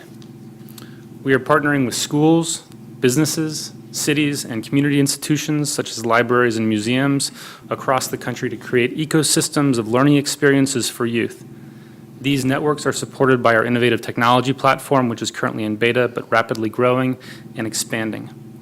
Here in West Sacramento, we've been fortunate enough to work with Mayor Cabalden, his assistant, Ian Winbrock, and Assistant City Manager, Amanda Berlin. We've watched with excitement as West Sacramento has led the way amongst our 12 cities nationally, being the first one to secure a public funding source for LRNG and their badging-related work through Measure E. The Kids Home Run is such a comprehensive and systematic way to support the myriad needs of young people throughout their life, and I'm thrilled to be here tonight in person to offer LRNG support for this tremendous undertaking. LRNG is committed to providing ongoing staff support through my position so that you can improve your existing digital badging system and expand it. Additionally, LRNG is committed to assisting the City of West Sacramento leverage the Kids Home Run to secure additional funding through grants and philanthropic proposals for digital badges and the opportunities they unlock.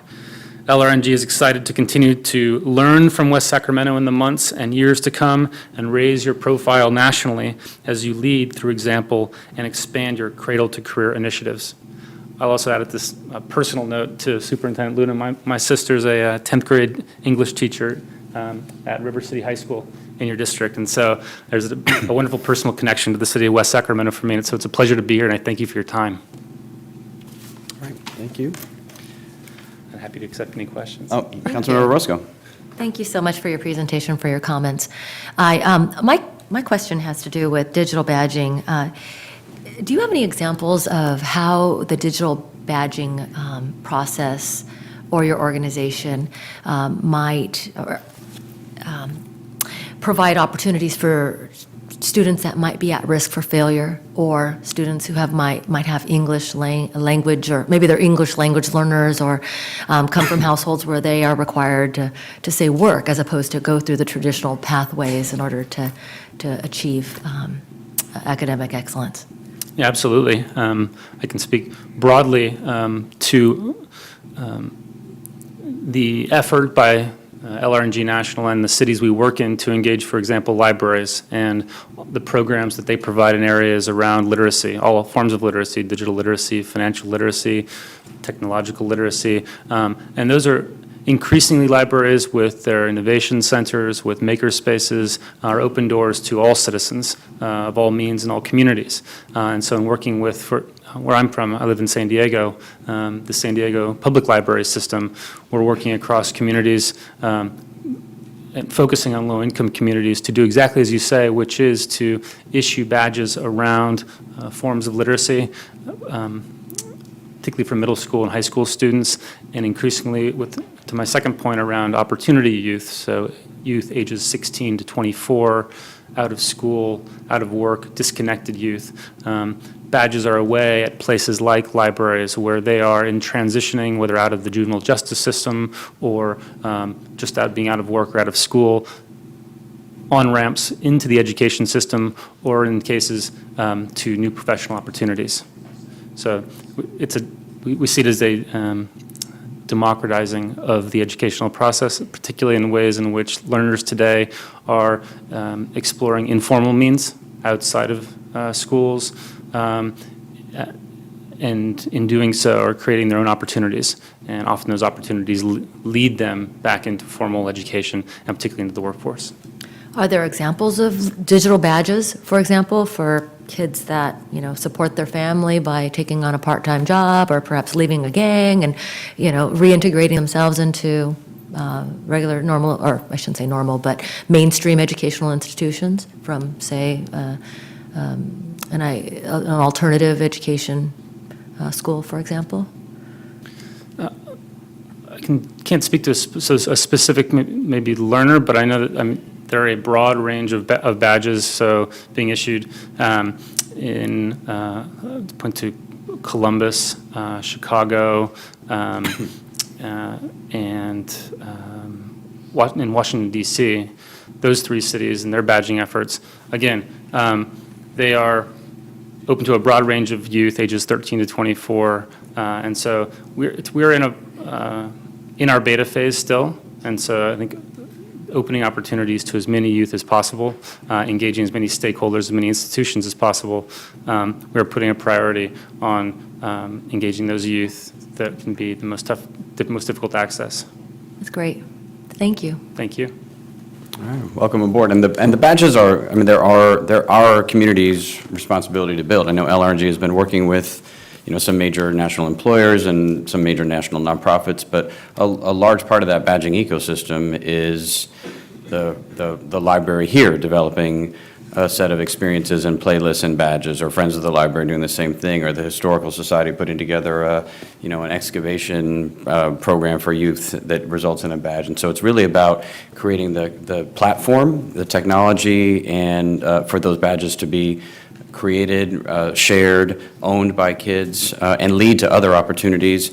And then for this program to be able to connect to the scholarships later. And that's, I think, what we're doing that is every city wants to do that's involved in this digital badging work, but we're the only ones that have any sort of plan for how to accomplish that, so that those badges mean something. And so the scholarship component of the Kids Home Run, we're not taking, that's not a 2017 action item to deploy, because it's in some sense, it's the most complicated, but it is intended in part to capture all of this out-of-school learning that can occur, and to structure it for young people in our community in ways that then is recognized and valued when they go on to college or the university. And I should point out the scholarship component, we didn't talk about it much tonight, but at least our initial scoping of it was that the scholarships would be available regardless of whether you went to the community college or to another institution. And so I know there have been some questions, what if I'm not going to community college? The free tuition piece only applies there, but the scholarship piece that we've, at least as we've scoped it, would apply regardless of institution. So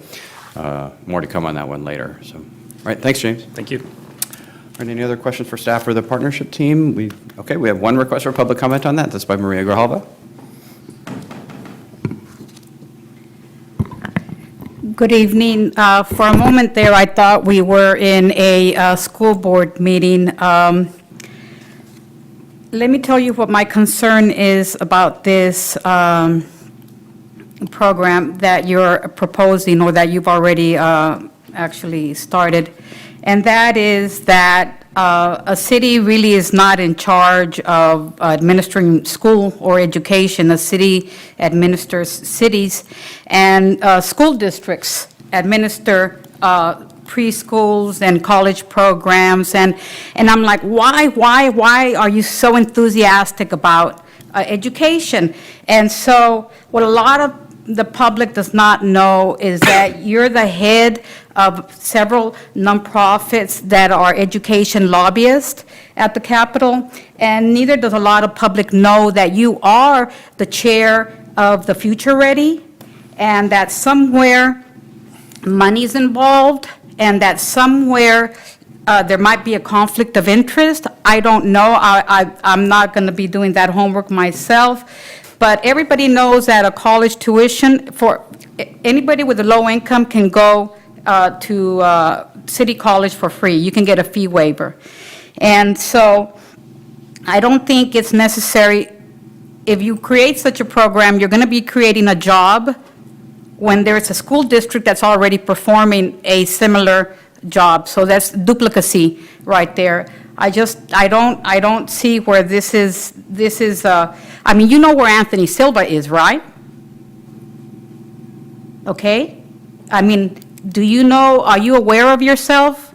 I'm really concerned that the school with your signature, we have a gang injunction. We are the #1 city in the whole state that charges their minors as adults.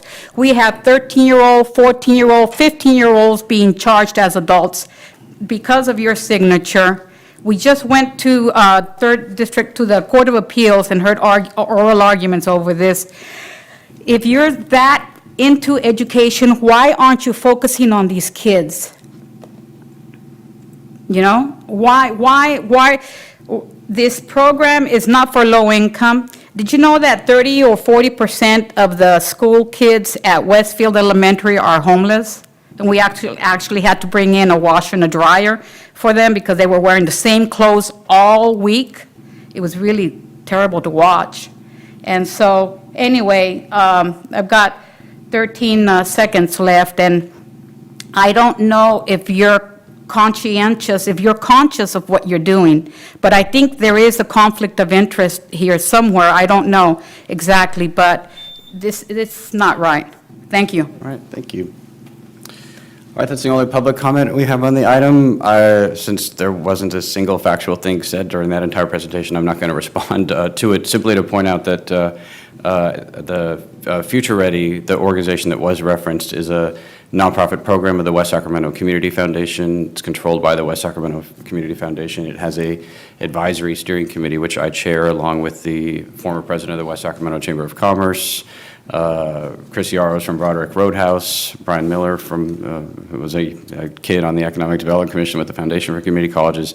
It's a quite transparent organization. In fact, it was been celebrated in the state of the city repeatedly. So, with respect to the other issues, the city doesn't determine charges for youth in any event. That's the job of the district attorney. So there's nothing to any of these. So, with that, any further council questions or discussion?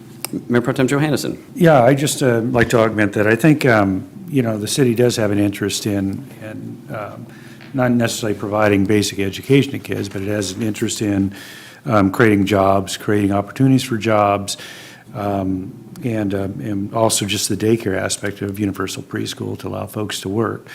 So, one of the problems we're having not only in West Sacramento but in the country is we've got a mismatch of talent and jobs.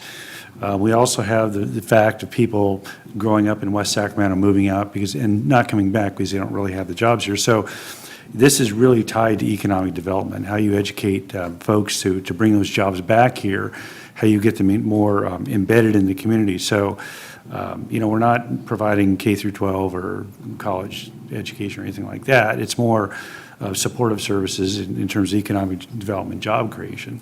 So I think it's a legitimate city function. All right. And I'd like to echo. Councilmember Orozco. Thank you, Mr. Mayor. I'd like to echo the mayor's comments. As a deputy district attorney, the charging decisions lie with the deputy district attorneys. The mayor's signature on a gang injunction, if in fact is the case, has no bearing on the district attorney's charging decision. It's a demonstration of the confusion between the gang injunction versus gang enhancements, which would actually lead to a juvenile being charged as an adult. And a cursory review of the law would demonstrate that.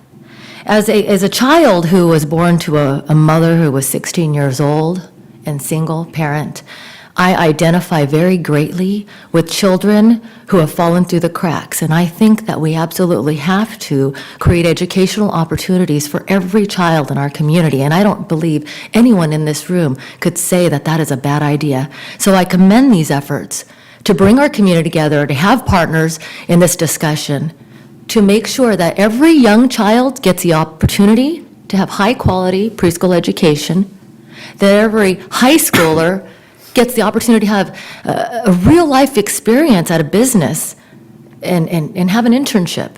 But better yet, if my mother is not be able to help me, like in my case, I would love for a college or a high school counselor to come my way and say, hey, kid, there is something available for you.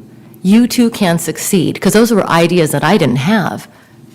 And I'm looking forward to working with and seeing the progress all of these partners have with all of the kids in our community, including the ones that you referenced.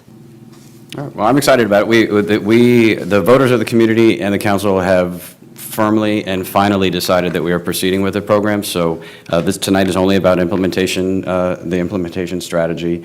We really deeply appreciate the school district's efforts in this work. The era when we could say that the education of our kids was just the responsibility of the school district, or homelessness was just the responsibility of the county, those silos have not served our community or many communities well at all. And this program is essentially wrapping all around the school district. I've been mayor long enough to have tried every possible working relationship with the school district, and finally we realized this was the approach to do, which was support the work, the great teaching and learning that's happening inside the classroom and on the school grounds, with the kinds of supports before children arrive at school, after they leave school, and when they're in the community working with nonprofits, volunteering, or getting internships, or connecting to the workforce in ways that we can help them, in ways that individual teachers just don't have the bandwidth and the time to do. And so this is about a profound partnership with the schools and with the community college in order to advance, and many of our business and nonprofit partners as well, in order to advance the health and opportunity of our kids. So, all right, with that, we have a set of recommendations from staff. Is there a motion? It's been moved by Mayor Pro Tem Johansson and seconded by Ms. Orozco. All those in favor, please say aye. Aye. Aye. Any opposed? Hearing none, the motion carries. Item 14 is a public hearing in consideration of Resolution 17-13, amending the Book of Fees relating to parking meter and off-street parking facility rates, consideration of Resolution 17-20, establishing the Mill Street monthly parking zone, and consideration of second reading and adoption of an uncodified ordinance 17-4, amending the municipal code concerning parking meter rates. Yeah, the item you have before you tonight is intended to further the management of parking resources in the Bridge District. As the area continues to see development, and we outlined, at the workshop on March 1st, there's a significant amount of development underway. Having a parking district in place is key to ensuring access to parking for residents, employees, and visitors. As the council has taken actions in the past to put a parking framework in place, tonight is really about how you price that parking and the charges for both the on-street parking meters and for the Fifth and Bridge parking lot, which will be the city's first public parking lot in the Bridge District. It's key to get that parking district in place too, because the Bridge District specific plan depends on off-street parking to achieve the urban densities in the future. And more specifically, structure parking is going to be the key to achieving those densities in the future. Next slide, please. So tonight's actions are, a continuation of, I'm sorry, that's not the right PowerPoint, so we'll just take it down and I'll just speak to the report. So on March 1st, the City Council held a workshop, and that workshop dealt with a number of issues on how we came up with the pricing structure. The parking meters, we wanted to reflect rates that we had seen established just across the river in the city of Sacramento.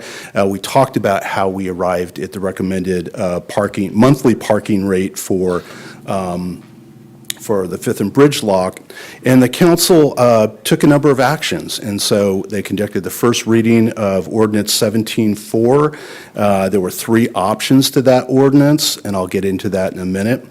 And the council directed staff to return with which of those options would be the recommendation to take forward for a second reading and adoption of Ordinance 17-4. Council approved certain operational parameters related to the Fifth and Bridge lot. Thank you. And then finally, the council approved a 30-day extension to the expiring residential permit program to April 30th. And so the key action before you is the adoption of Ordinance 17-4, Option C. That, in addition to establishing a base rate, base hourly rate, a tiered hourly rate, and special event rates for the metered parking, included establishment of defined on-street monthly parking zones. And so it didn't establish the zones themselves. That is done by resolution, and I'll talk about that further in a moment. Next slide, please.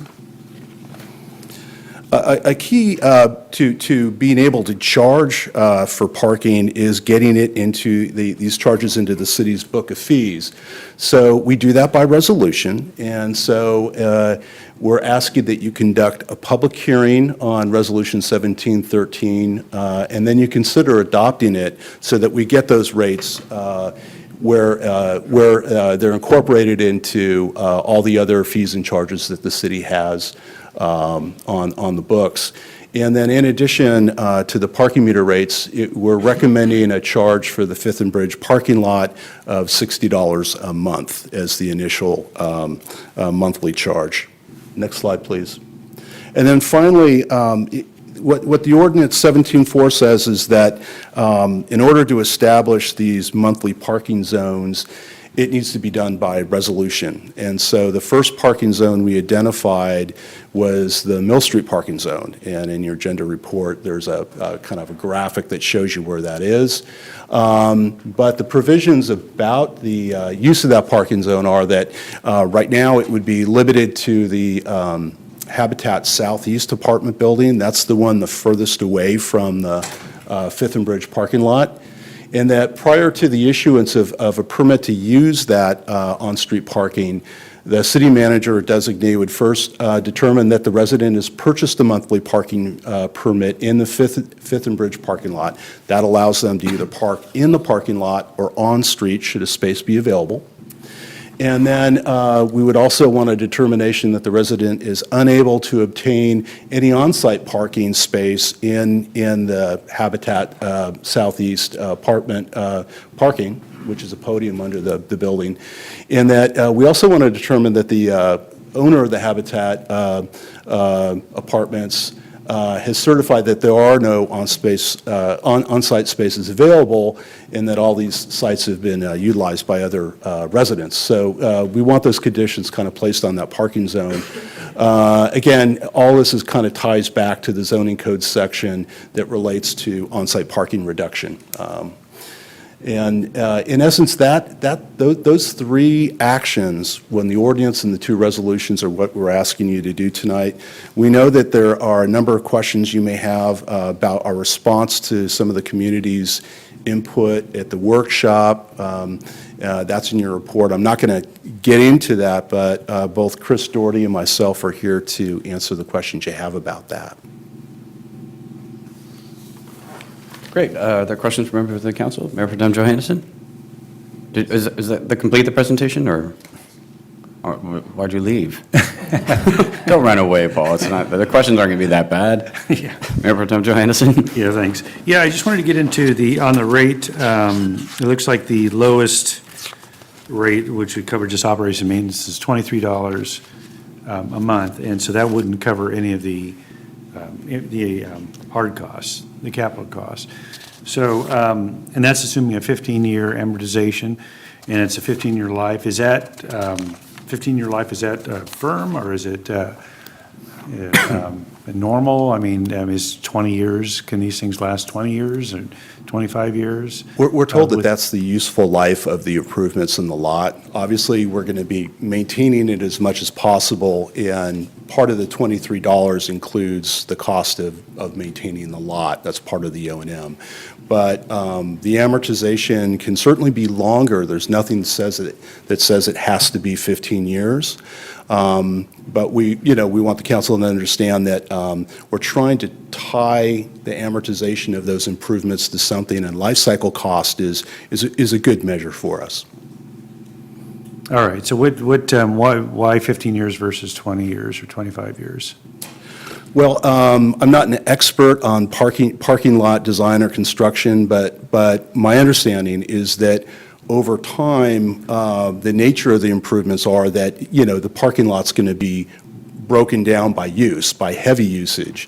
And there's a potential that you're going to have to come in and make a major reinvestment in that lot. Now, I think we all know that a shorter amortization is better if you want to get rid of that surface lot and get a parking structure there. And so another thing we point out is that we chose 15 rather than something longer because we're going to be going to structures once we hit certain thresholds of development, whether we come in and have a private developer say, hey, I'll do a structure there and help you manage it and it's joint use, or whether the city decides, well, we have enough money to build a structure ourselves, and you take out the surface lot. The amortization kind of is tied to how long you expect to have the improvement as well.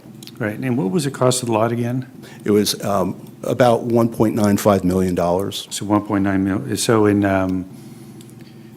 all right, so just straight line amortization, 15 years, 7.5 years, it's down to about $800,000, $900,000.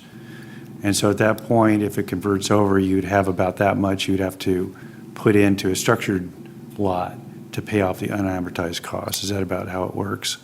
Well, what I'd say is that the revenue part of it also, that $60 is all about not only recovering our investment, but building a reserve towards other parking lots.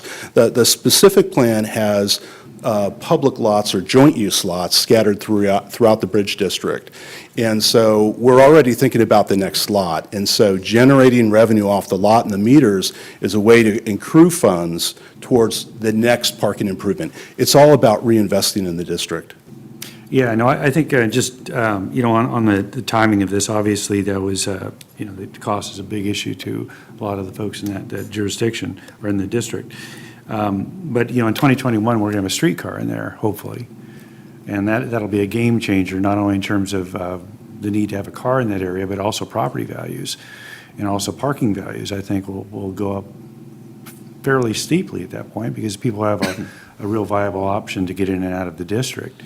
So I'm just kind of looking at the sensitivity of being able to defer, some of those recoupments until, 2021, something like that.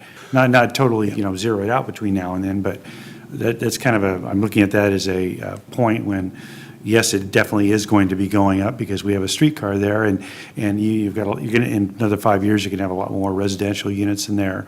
Hopefully some other dense projects going in. And it'll look a lot different than it does right now. And that the expectation at that point, the visual expectation is that, yes, you need to, parking's going to be expensive in this area. So just kind of looking at options there in terms of deferring ramp-ups. Yeah, and there's nothing in terms of financial impacts to the city's general fund or any other reason why an extension of the amortization period couldn't be considered. We used it as a guidance, and there would be no, we couldn't identify and say, well, it would be this impact or that impact of the amortization going from 15 to 20 years. It just means it takes it longer to recoup your investment. Okay, and then the other point is just, under the current zoning matrix, each of those projects, they're allowed a certain density and they're allowed a certain on-street parking. Is that, do we have the numbers for that, or how does that work? I hope we have a planner in the room, but Chris, do you want to take a shot at it? Yeah, I'm just looking at what the expectations were when someone builds a project and there's so many on-street parkings. To kind of get in, we haven't really discussed the permit issue, but I want to kind of see what the prior expectation was so we can kind of work with Sure, and I don't have the code in front of me, so I'll paraphrase a little bit. Generally, it depends on the density of the building, the number of units, the mix of the units, if it's 1, 2, 3 bedroom units, how much they can meet on-site, and there are some provisions for meeting some of that off-site or on the street. So- Okay, so the off-site and on the street is kind of what I think we're looking at now in terms of the permits. Correct. Okay, and so what I want to do is compare that to the number of permits that are being allocated and see where we are in terms of a match, or, see how close we are. Yeah, the option 3 proposal you have in front of you directly ties the number of spaces that person could, that site could park on the street with the reduction from that was given to on-street parking at the time. So it's directly tied to the parking requirement at the time of entitlement. Okay, all right, thanks. And what's in the zoning code is all the zoning code does is determine how much the project is required to build in terms of parking spaces. I think there's been some confusion in language that we've all used over time. It does not allocate on-street parking spaces. Or it simply says, if on-street parking exists in some way, then you can build fewer spaces as part of your development project, but it does not in any way allocate them or entitle them, or even promise that they will continue to exist at all in the world. In the same way that there is in that same zoning matrix provision in the code, you can reduce based on proximity to a transit stop. But there's no guarantee, it doesn't entitle that project to always have the transit stop there or even to have every 15-minute service. It's simply an acknowledgement that exists, therefore you don't have to spend the money to build these spaces. Same thing with a lot, right? The zoning matrix says if you have this proximity to a parking lot or structure, then you don't have to build as many spaces. But it does not give you any right to park. If that's a lot that you don't have any right to park in, it doesn't really matter. And if that lot's $500 per month, that's also ignored by the zoning code. So the zoning code is not an entitlement of spaces. The zoning code simply says if spaces exist in or transit options exist in the world, or will exist at some point in the future, then you don't have to build as many spaces on site as part of your project. That is correct. All right. Okay, great. And there's no further presentation, correct? All right.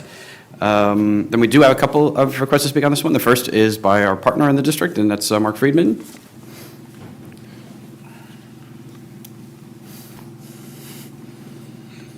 Good evening, Mr. Mayor, Mr. Johannesson, Ms. Orozco. I'm here tonight to express some deep concerns about the proposed changes to the parking permit program as it relates to the Bridge District. I'll begin by acknowledging that I think that the current program is not sustainable. There'll come a point in time when the Bridge District is built out to a level of density that we won't be able to offer plentiful free parking everywhere to the residents in the district. But what I'm concerned about is the way in which this program raises costs and restricts utilization of existing assets. It'll make it more expensive to live in the district. It'll make it more expensive to develop. And ironically, it will have the effect of slowing the very development that we're trying to stimulate and protect as we go forward. So with that in mind, I'd like to just recommend 3 potential modifications to the program that relate to number of permits, where they can be used, and pricing. One of the liabilities of the current program is that there were far too many permits issued. I think the number of permits that should be issued ought to relate to the urban design standards that were just discussed. One of the things that we have tried to do together in building the Bridge District is to anticipate a future when we have public transit, when people can get out of their cars, when they don't need to use their cars so frequently. And what would make that work is creating artificial parking shortages, under parking current development, so that in the future we create demand to build garages. So that is the premise on which we've built everything that you see in the Bridge District right now. We have consciously underparked them. And the strategy was to use the available on-street parking, which is an inventory that you own, to take up that excess demand until we could support structured garages. I still think that it's important, if we're going to be able to lease apartments to people in the Bridge District, to be able to point to a parking space that they can use. And what I'd like to be able to do is, if the urban design standards allow us to underpark a project by 20 spaces, be able to have 20 permits that are available to issue to those residents. Now, I don't think those permits should be free. I think they should be priced in the same way as you're pricing parking spaces in the garage. I'm sorry, in the parking lot. But what I would ask is that you give residents the flexibility to park closer to their home than in the parking lot. It's very, very difficult from a marketing perspective to ask somebody to walk 2 or 3 blocks to a parking lot when there's an available space in front of their home.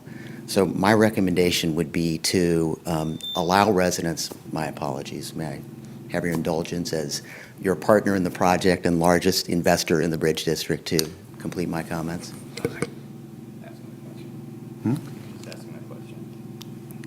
You could go. Do do you have any questions? Yes, I do have a question. Maybe if, because you gave us the one suggestion about the permits and the spaces. Could you, and you mentioned two others. Yes. Could you share that with us? One relates to pricing.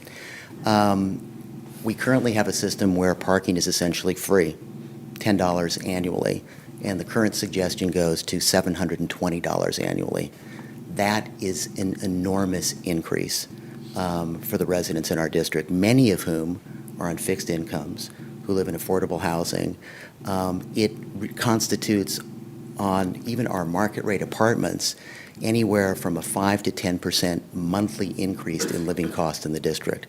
What I would recommend is that you gradually get to the higher number that you're talking about, perhaps by going $30, $40, $50 over a series of years to ease that transition.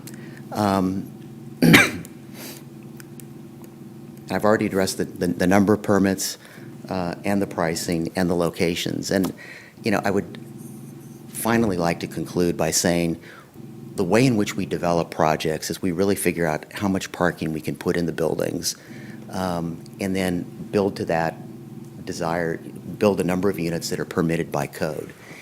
If the code effectively requires us to build more on-site, it's going to make our projects more expensive, it's going to make them less feasible, and it will cause us to have to rethink many of the things that we're currently planning to build. Thanks for your consideration. Thanks. And Harold Levine?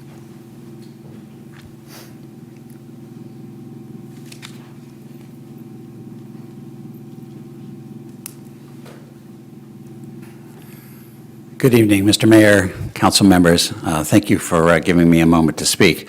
My name is Harold Levine. I live in the Park Moderns in the Bridge District, and I'm here to talk about parking. I may be a little bit late to the game, but I want to acknowledge before my comments that I really do understand the competing interests and trying to do what's right, and the competing interests of residents and visitors and business people and renters and homeowners and others who come into the Bridge District for parking. I want to speak about the needs of residents, and I want to, you know, those of us who live there, whether we rent or whether we've purchased, have made a decision about the lifestyle that we want and about where we want to live, and we are. It's a community that is a beautiful community, and it's only going to get more beautiful as it expands. From my point of view, parking meters are completely undesirable in a residential community. They're ugly, and they get uglier with time as they get vandalized and the sun beats down on them. And I'm talking about now about the towers. My assumption is, and I don't know whether the city council has spoken about the specific kinds of equipment that will be used, but I'm assuming that they're not individual meters. I'm assuming they're towers. But even the towers, I think, are ugly. And what they say is, you're really not welcome here, I think, in a residential community. As my daughter said today, they're really tacky, Dad, to have them here. And it's hard to imagine that anyone in this room would like to have any kind of parking meter in front of their home or even a couple of doors down. So residents in the Park Moderns have the same needs and issues as any of you do or anyone in the audience. We have women with infants and men with infants who have to, you know, bring in groceries. We have heavy things that have to be delivered. There are short-term things that we need to do to get in the home. And it would be nice not to have to worry about putting change in a meter or about getting a ticket if you dally a little too long in the house. There are also a few of us, 4 units, that have no driveways, and so that reduces parking even more. So what to do? So I've thought a lot about this, more than I care to admit, and I do think that the City Council, through these new these new regulations, should establish should not have meters in residential areas. Right now, Garden Street and the north part of Central Avenue, but still have time zones. We need to have fluidity, and we need to have turnover of cars moving. I think there should be signage, and I think it should be limited to 30 or 60 minutes. That would give residents time to do what they need to do to park their car short term, to have less worry about the meter, and to be able to go on about their business. Thank you very much. All right. Thanks, Harold. All right, that's all the public comment, public comment that we have on this item. I wanted to say a few things, and then I also wanted to put out because it's a multifaceted, complicated issue that we've been dealing with in pieces. This is an evolving issue. That this is as Paul said, it's the adoption of the meter rates. It's not the overall parking program, which we have already voted on repeatedly and over and over and over again. So many of the policies that we've talked about tonight have been adopted over the last year or prior to the construction of the district. I do think this is not a unique place in the city, but close in the sense that it is a new area that the entire city has contributed and envisioned creating for itself and for everyone for the community to take back the waterfront, to maximize the opportunities to create a lively mixed-use district. Downtown-style district with lots of entertainment and food and design in it that has been, unlike a new neighborhood that might be created in Southport, which we have created many, for example, where those neighborhoods are principally, if not exclusively, for the use of those residents. And some of them will have a neighborhood park or a facility of that nature. But for the most part, the neighborhood and the neighbors and the public are the same thing. This is a different district. This is right on the waterfront and intended to be a center of the whole community. And it's the reason why it's the citizens of the whole community that have invested close to $50 million or more, actually, of their resources that could have been spent anywhere in the city on the Bridge District to create a place for the whole city.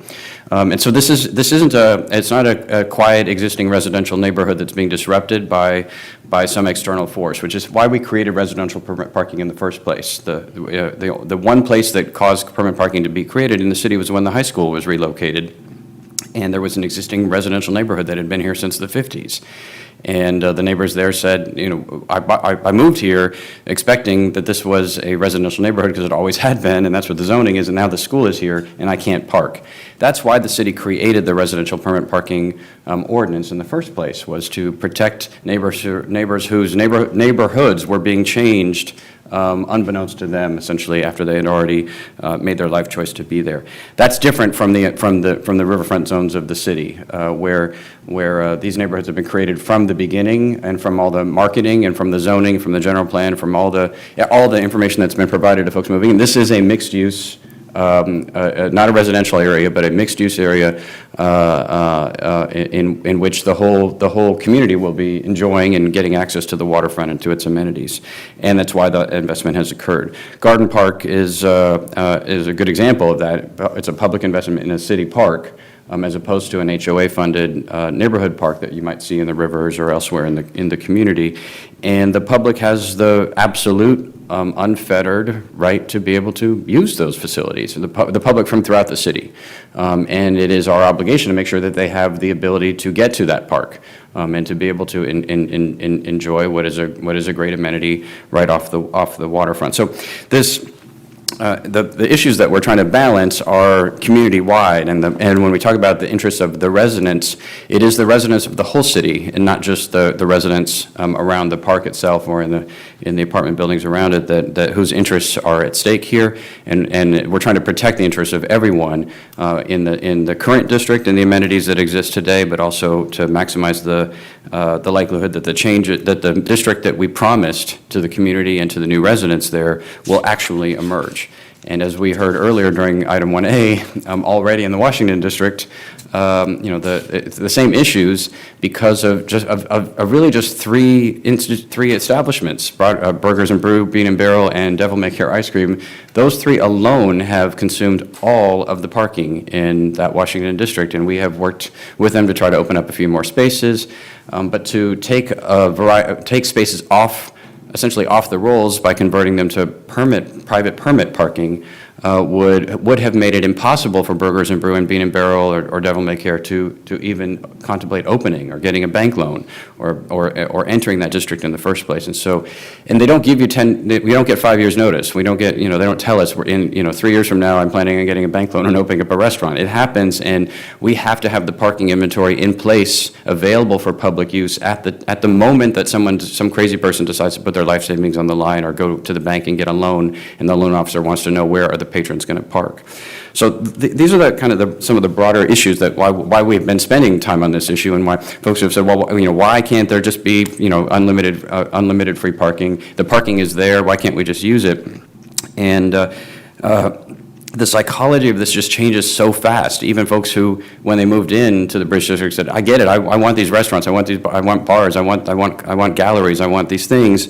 It doesn't take very long of having a guaranteed, free or $10 a year parking space with a permit to start to sense that you're entitled to that forever. And so the notions of these transitions, which I think we've all tried, have not been particularly successful in terms of the attachment that's happened, which is the reverse of what we're trying to accomplish in the transportation plan. If folks park at the levels that they're parking today, we can't sustain the transit or the other things that we have both envisioned for the neighborhood, but also that our commitments and the grants that we've received and in the transit systems and other things that we want to build into the future. So it's just that's the context for why this is a debate at all, and why it's not simply a matter of making available to folks who are the most proximate residents that the parking is why it's such an issue.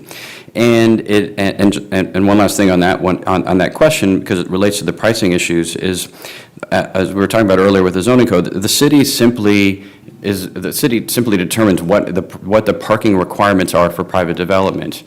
And we don't do that for the purpose of hurting or punishing people, and we certainly don't do that for the purpose of causing people to pay parking meter rates or parking lot rates. That isn't the purpose. We do that because, these projects would not be feasible if they were required to build parking spaces. And second, rents at places like Habitat or Rivermark would be a couple $100 more if we had required the construction of adequate parking, given what the parking standards normally would be. That's not an outcome that anyone wants, but when we think about, okay, is $60 a month too much, just absolutely too much, it is important to recognize that at least using average construction figures, the units are $200 less than they might otherwise have been had we insisted that the regular parking standards be observed. And same thing for the four purchase units. But there is a savings that's already embedded into the rents and into the sale prices of residences in the Bridge District that reflects the fact that this has occurred, because each individual parking space to construct, for a structure, parking is like $15,000 to $18,000. Parking is not for free. And surface parking is also expensive, as is on street. So we're trying to grapple with these issues while also trying to maximize the use of the assets that we have. I know I wasn't at the hearing, the last hearing of the 7 that we've had on these various topics, but I know since I live in the district and have from the beginning, and have been talking with residents, homeowners, apartment managers, and others from the very beginning about being honest with each other and with ourselves, and clear about the fact that parking meters were coming, that there would not be residential permit parking on a permanent basis, and that please don't fill in your garage with other things, or and buy 5 cars or what have you. It's just once it's there, you start to get used to it, and I get it, but we've got to figure out how to make that work. Having said that, as Mr. Friedman in particular knows this work, and we have been close partners, and we've heard from a lot of folks 2 weeks ago around the impacts that it might have, that it will have on them, because these larger planning issues and development issues are critically important. But if your costs, as Mr. Friedman said, go up $720 just overnight, that all the larger issues become rapidly inconsequential. So I want to propose, just to put something out on the table, 7 modifications to the staff report, recognizing that if we don't take any action tonight, that the kind of the state of nature is that we wouldn't have approved rates, but that actually Harold's wish would come true. We wouldn't have any rates, so we would simply defer it back to. We'd have no rates and we would have no permits when those expire shortly, and therefore residents in the district would simply have to observe the 90-minute or 2-hour parking. And I think that outcome is the worst of all in terms of we wouldn't be able to amortize or meet any of the operating costs of the parking, and none of the residents would be able to park for more than an hour and a half or 2 hours anywhere in the district. So first, let me say one last thing. The other area that we are missing, and I think Mr. Fried made reference to this as well, is that we have to accelerate the deployment of transit and biking alternatives in this district. We said this when we began construction, that the streetcar is only one component of that. The streetcar is not the entire strategy for serving this area. It is an important one, but we have other transit tools at our disposal, and we have not rerouted any transit services into the Bridge District since its construction. And we, I think 5 years ago, Mr. Johannesson and I and our colleagues determined that we would essentially max out the allocation that the city gets for transit. Even though in other cities they steal some of the transit money to spend it on roads, we said we're not going to do that. We're going to spend it all on transit over the objection of the Public Works Director. We're going to spend it all on transit so that we can be ready when residents are moving into these transit priority areas like the Bridge District with additional services, and we need to deliver on that. So on both the biking and the transit piece, I want to make a couple of suggestions, but I'll put those at the end. So first, I would like to propose as a package that we delay the start date of the metering program to July 1st, that we extend the current permits at no charge to that date, but not issue any new permits except to the extent that those permits are essentially preview permits for the habitat apartments that I'll describe in a moment, what a proposed strategy might be in that domain. Second is that we create a transition rate that would start on July 1st of $30 for 6 months, and then $50 for the first 6 months of 2018 for residents of the multifamily units, up to 1 permit per unit at that rate, and then $60 per month would be for all other units, including multiple permits per unit, or for houses, or for freestanding houses in the Bridge District. Third, that we would authorize, the staff report proposes 14 permits for Habitat Southeast.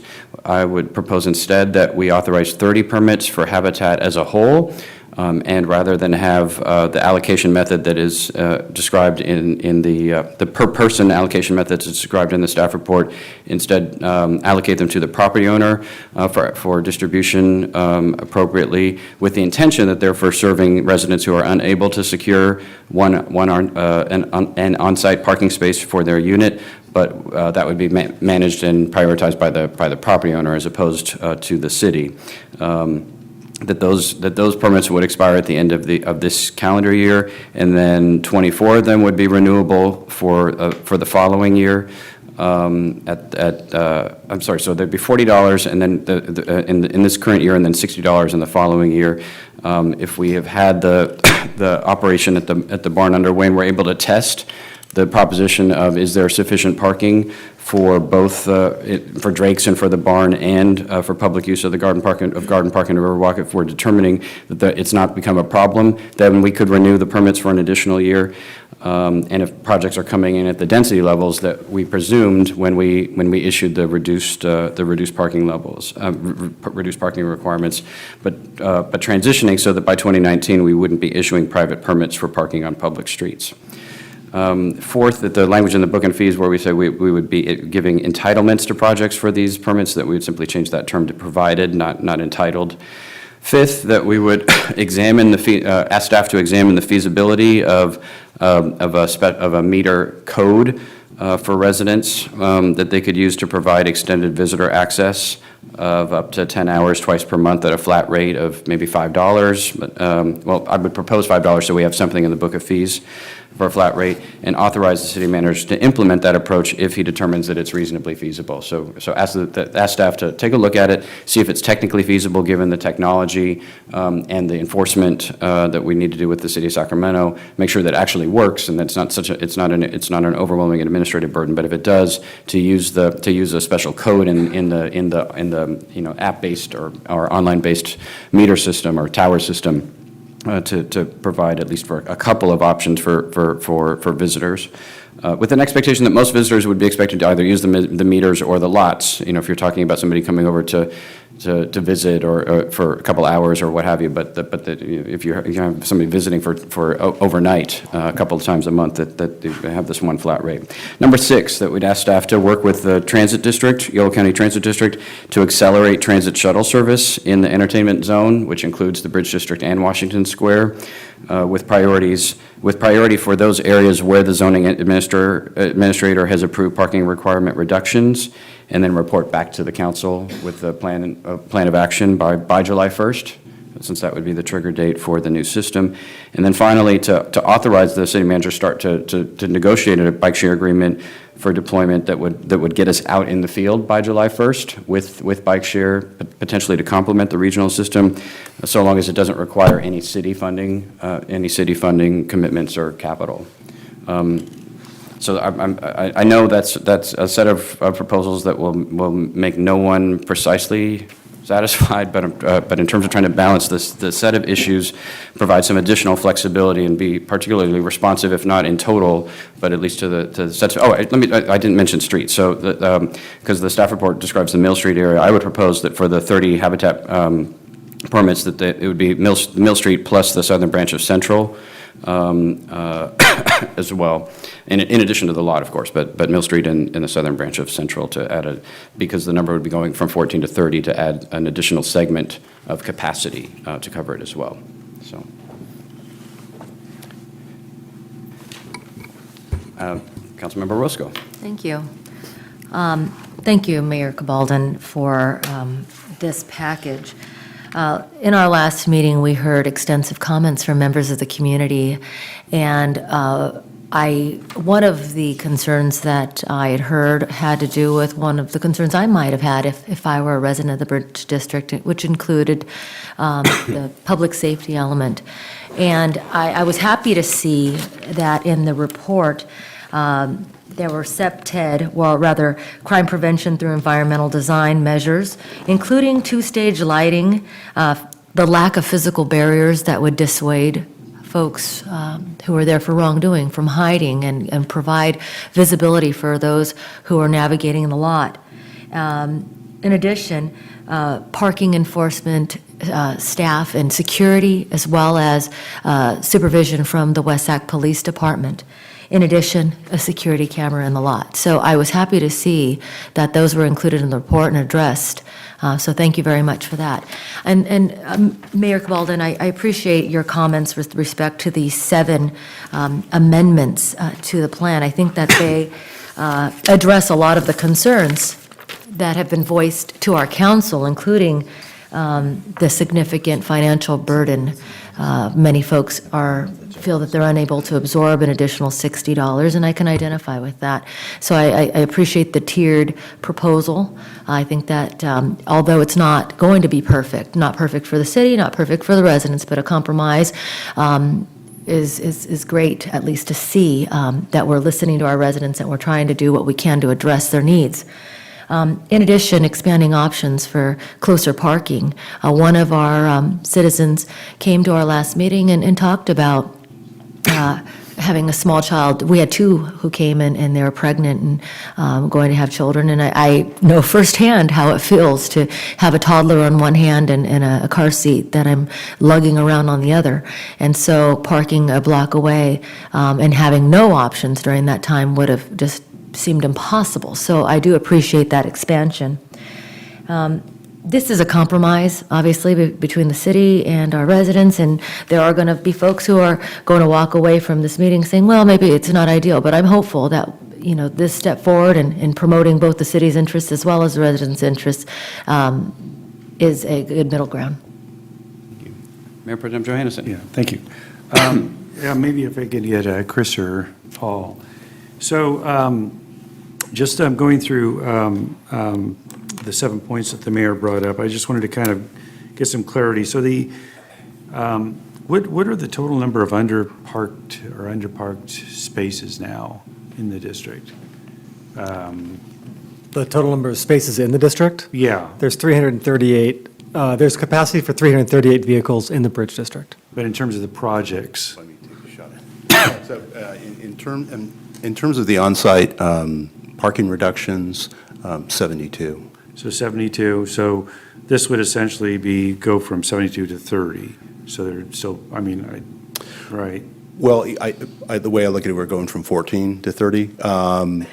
When I talk about the reduction, it's the 4 Habitat apartments as well as the Rivermark project total. But what staff was recommending, that only the apartment building farthest from the parking lot get its parking reduction counted towards on-street parking. And the proposal in front of you is to increase that to 30 for all 4 apartment buildings, if I understand it correctly. Collectively, yeah. Collectively, okay, so that's then from 72 to 34. And expands the zone to a broader range. All right. And in terms of just the Mill Street area, has consideration been given to, for example, I think one of the issues we're trying to do is the most immediate need is to have folks be able to come to the barn, and when the restaurant opens there, and we're expecting a lot of activity in that area. To have riverfront is basically a no permit area, and have the balance of the district permitted parking. And the balance of the district would be parking meter regulated parking, so Well, there with would a be permit you parking can park, zones. right. Yes. Yeah. Has any consideration been given to that?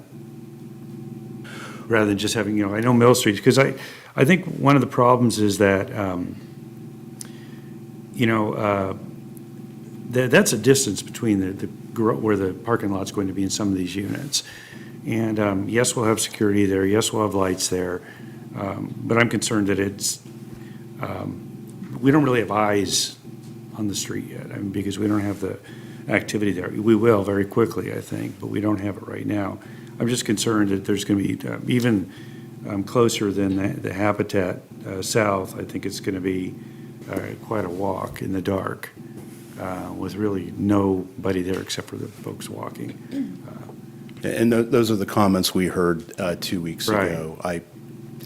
I believe that by broadening from Mill Street to also include Center, you're significantly expanding the on-street parking under the program and obviously increasing the number of on-street permits. You could probably discuss other permutations, but that seems very reasonable to us. And I just wanted to say that all of the kind of the process or the technology needed to implement the 7 recommendations we can do. So there's no limitation to that. And so since the parking program is very dynamic, if there's a need to come back, at the next, as soon as the program starts in July, if there's a need to come back and modify the zones, the council can do that by resolution. And so there's a lot of flexibility to modify the program in the future if things don't work out the way we anticipate.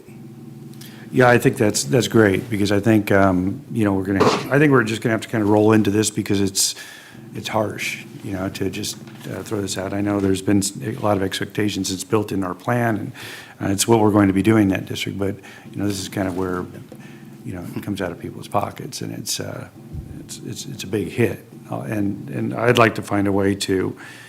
I think what the mayor's proposed is great. I think we need to get more transit in there, the bike share. But I'd like to see if we could find a way to maybe spread out the costs a little bit longer. I know that 2021's hopefully a deadline we're going to have the streetcar in, and that's going to be, I think, kind of a paradigm shift in thought particularly when the tracks start going in.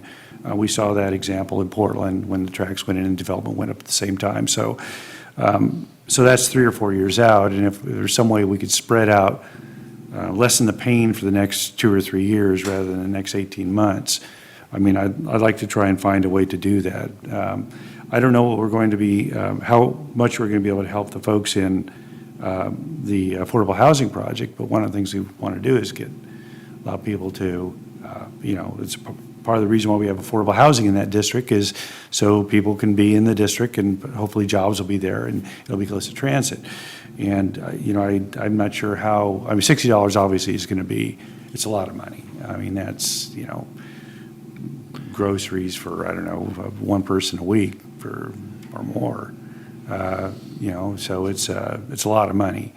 I'm not sure how, we can't really subsidize that, but I'm trying to find a way that maybe we can roll this out a little bit over a longer period of time to kind of lessen the pain. And I understand that we've got capital improvements we need to recoup at some point. I know that we're looking at putting it into a parking garage and a flip over, and we discussed that a little bit. And by reducing it now, it is going to have an impact in the future. I understand that, but from $10 a year to $60 a month is just it's a big hit, and maybe it's a part of the problem of having them too inexpensive to begin with. I'm not sure, but maybe if there's an appetite to extend that out a little period over a little more, and if we can modify this district, I think at least in the near term, and looking that we're going to be able to adjust this, and when the restaurants open at the barn, we'll kind of see what the activity is there. Obviously, we want people to come there like they're coming to Burgers and Brew in that district. We've heard residents, it's a big problem now, but it's an anticipated problem. But once the restaurant's up and running, we can kind of see what the parking situation is, maybe reassess at that point. But definitely try to keep Riverfront open, because that's where most people park, and those parking stations, not meters, there's going to be 2 or 3 on Riverfront down to the stadium. I think there's something like that.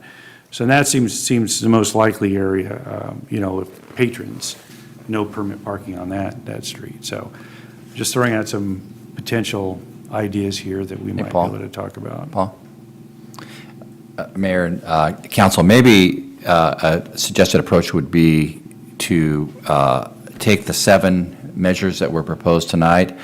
City attorney is concerned about amending them on the fly, particularly with the ordinance, be able to come back and maybe start clean with the ordinance and amend the resolution to reflect the 7 changes. Give us a little chance to talk to Yolo County Transit District about the transit options in addition to the bike share, but come back on April 5th with amended resolution that would reflect the 7 in addition to the 2 parking zones at Mill and Central. I don't think we have an issue with the 30-day clock starting if we're going to extend out to July 1st. Currently, we don't have an issue because the current program is extended to May 1 based on your action at the last meeting. But that would give staff a chance to analyze the 7 and put it before you in more of a comprehensive approach.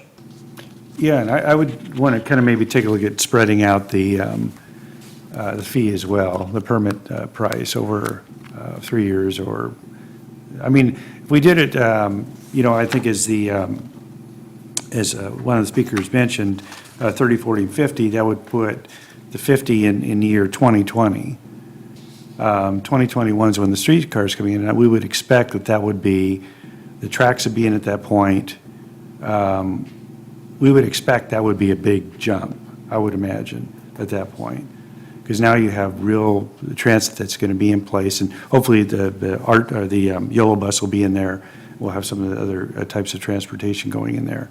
But maybe to explore that and see what impact that would have. An option of a 30, 40, 60? 30, 40, 50. And not to the full 60 that staff? Oh, 30, 40, 50, 60 then, okay. But on a yearly basis. So basically what that is we have the ability to come back on a resolution basis and look at this. It may not be 30, 40, 50, 60. It may be something different because we can take a look at it and say, look, we need to kind of change course here and move it in a different direction. But at least as far as the resolution is concerned, there's an expectation that this is going to be going up to a certain amount in a certain period of time. And that would, I think, help the development community and particularly help lease up some of these units. And the other was, I don't know if there's any appetite to look at, not just Central Street, but Mill Street, but, maybe look at Riverfront and not having that as a no permit, the entire street no permit, and opening up the other areas. But I'd be looking forward to comments from my colleagues on that. For me, the pricing issue is, I think there's some things that can be accomplished with the length and amortization, all that. At some point, though, it has to, it feels like it takes till year 5 until you're at what staff is currently suggesting we would need to be collecting for all 5 of those years.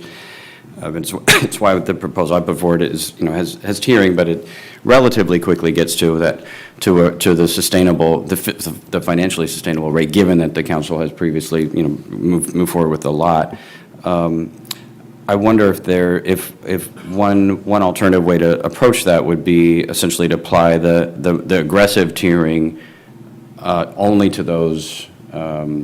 Only those incumbent residents, right? So that you're not talking about if it's somebody that's moving in, maybe it's not quite, and maybe the tiering is more modest. Maybe it starts higher and gets to 60 faster for folks that are moving in who are not being disrupted. They didn't move in, and suddenly their life's being turned upside down. I don't mean I don't mean going all the way to 60 at the beginning, because the units need to be marketed. So I'm cognizant of that issue.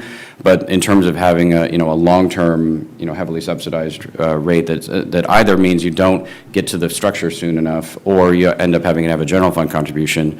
So I think I'm open to looking at different approaches in there in the way that tiering works. But I do think we have to pay attention to the underlying economics on the streets. The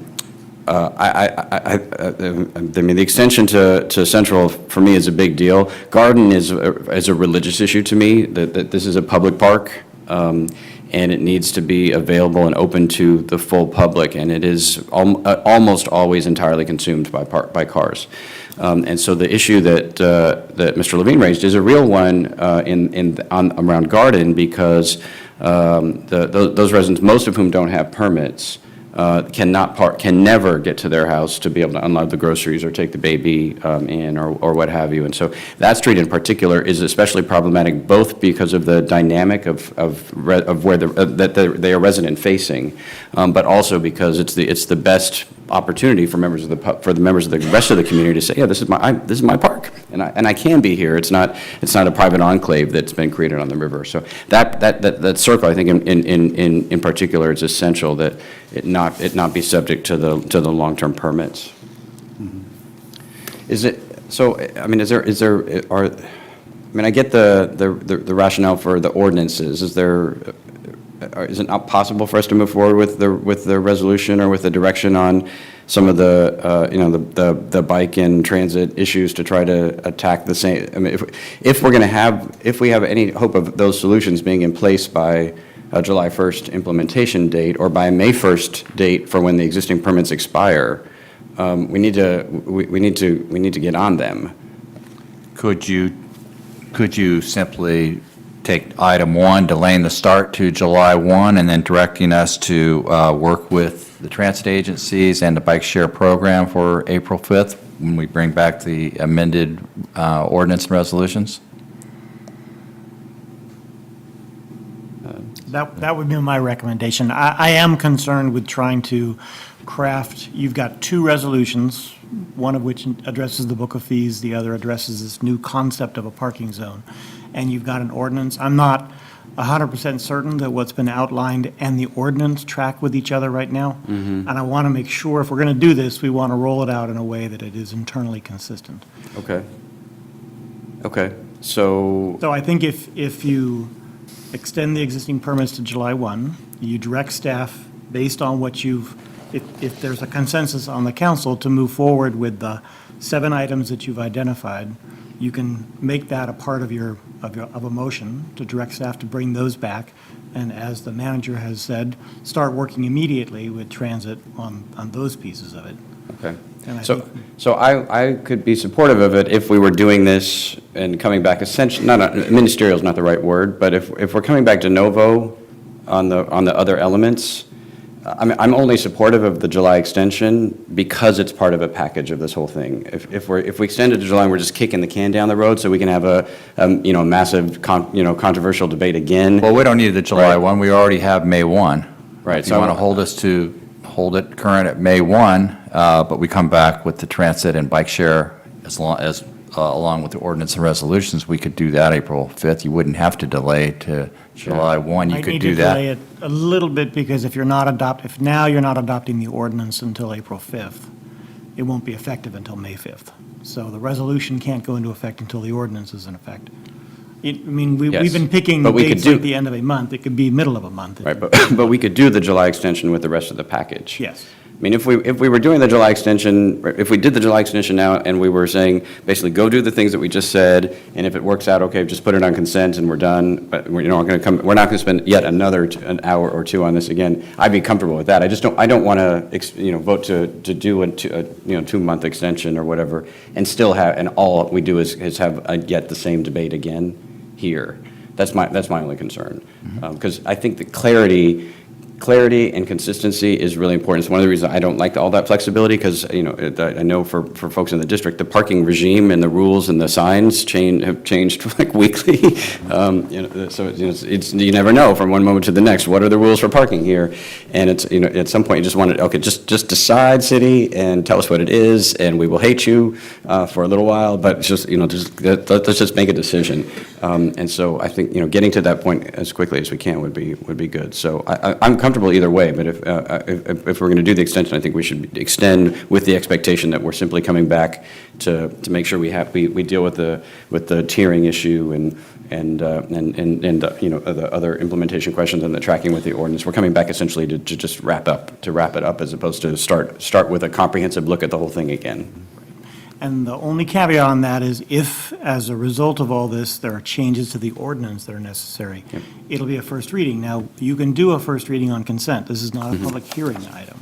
So you might end up with a first reading on April 5th and a second reading on April 19th. Could we go for an entire year with this on the agenda every single meeting? Is that possible? If that's your direction. So if I understand, as long as we're consistent on the ordinance, we're fine. The resolution we can modify that on the fly. Right, without the Yes, 30-day clock. Right. As the city attorney, on the fly is not my favorite term. Okay, so the recommendation is then essentially items 1, 6, and 7? Right, or? That would work, it's workable. Good? Yes. Yes. All right, with that overall understanding of what we just described. And we'd come back April 5th. You come back April 5th with items 2 through 5, and any progress on 6 and 7 that you may have. Mr. Blumberg? Okay. I just want to remind the council that before you can consider adoption of Resolution 1713, there does have to be the opening of a public hearing because it's amendment of the Book of Fees.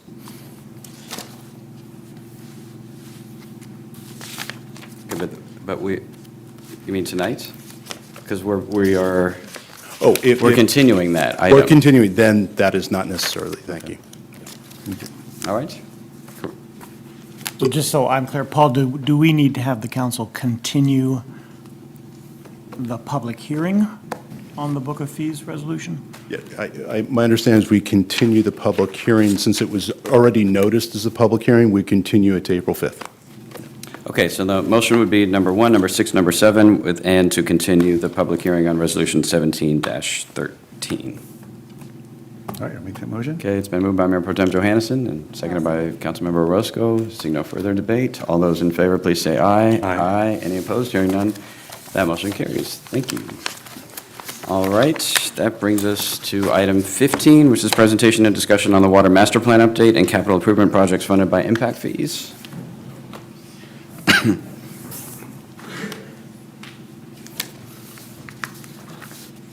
Good evening, Council and Mayor. My name is Derek Goodwin, engineer at the Public Works Department. Tonight's a continuation of a discussion and presentations of the Water Master Plans. And it's a continuation of a presentation that was done last month in regards to CIP. Last month's CIP was the infrastructure CIP and utility rates on what we were funding in the projects, the recommendations. And this time, we're focusing more on the CIP and growth-related, as they are related to the general plan updates and the infrastructure that's needed to continue with the general plan and coordinate general plan growth. Last EU Commission meeting we went to, we had a March 8th. We had a good discussion. One of the discussions that came up was mostly around maintenance and conveyance of the bridge district and how we conveyed the water, not necessarily about the CIP and the impact of it. It was a good discussion.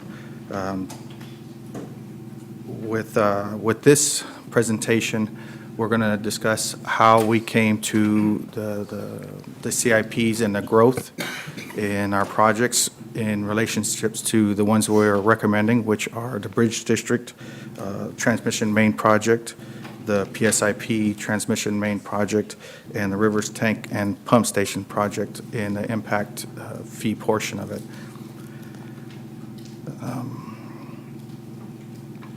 Those three projects are about $14.67 million, and what we're going to do is just present these projects. In next presentation, we're going to come back and ask council's guidance and principles and recommendations on the impact fees and how to go forth in the future. So tonight is just about the projects only. So with that, I'd like Chris Cleveland to come join me and give a brief overview of how we got to this point.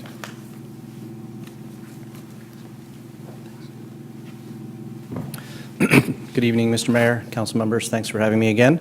A very short presentation here tonight just to give you an overview, and then happy to take any questions if you have any detailed questions. Next slide, please.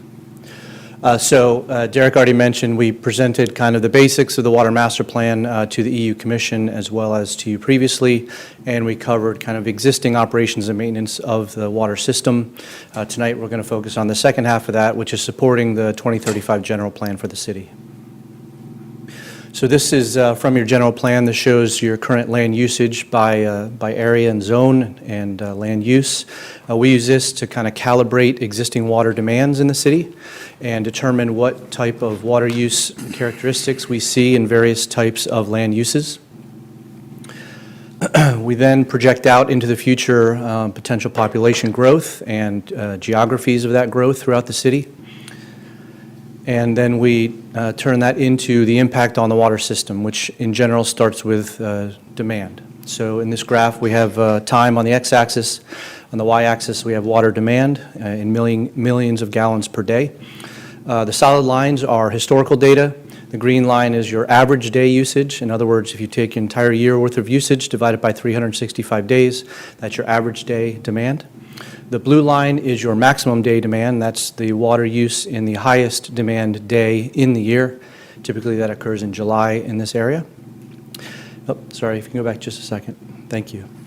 The dashed lines are the projections of the water demand moving forward. There's lots and lots of kind of numbers behind these simplified curves looking at water demand, not just in the past, but what is demand going to look like in the future. We've gone through a significant drought. The city is implementing the final stages of residential water meters.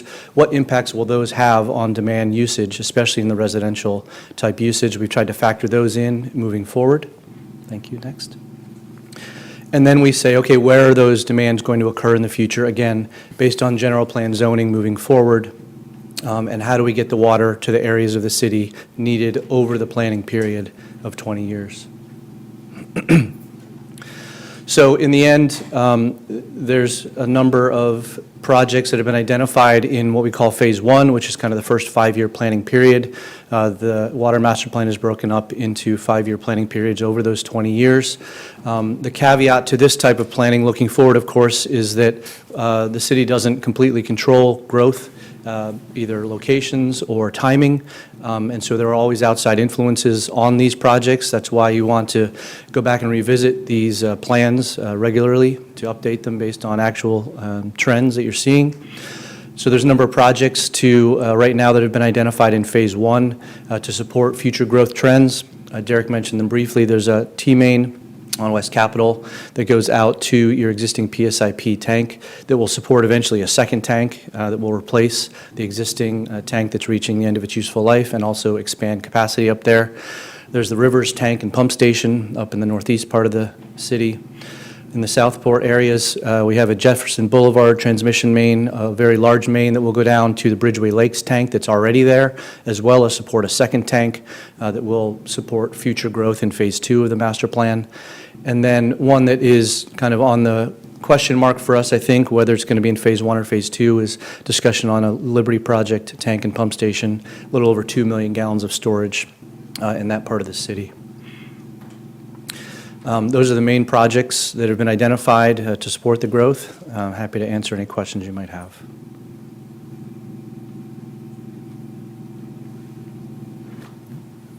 No questions. Thank you.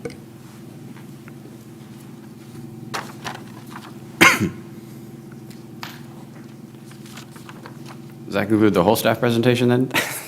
Since you're gone, Derek. My apologies, that concludes the entire staff presentation. All right.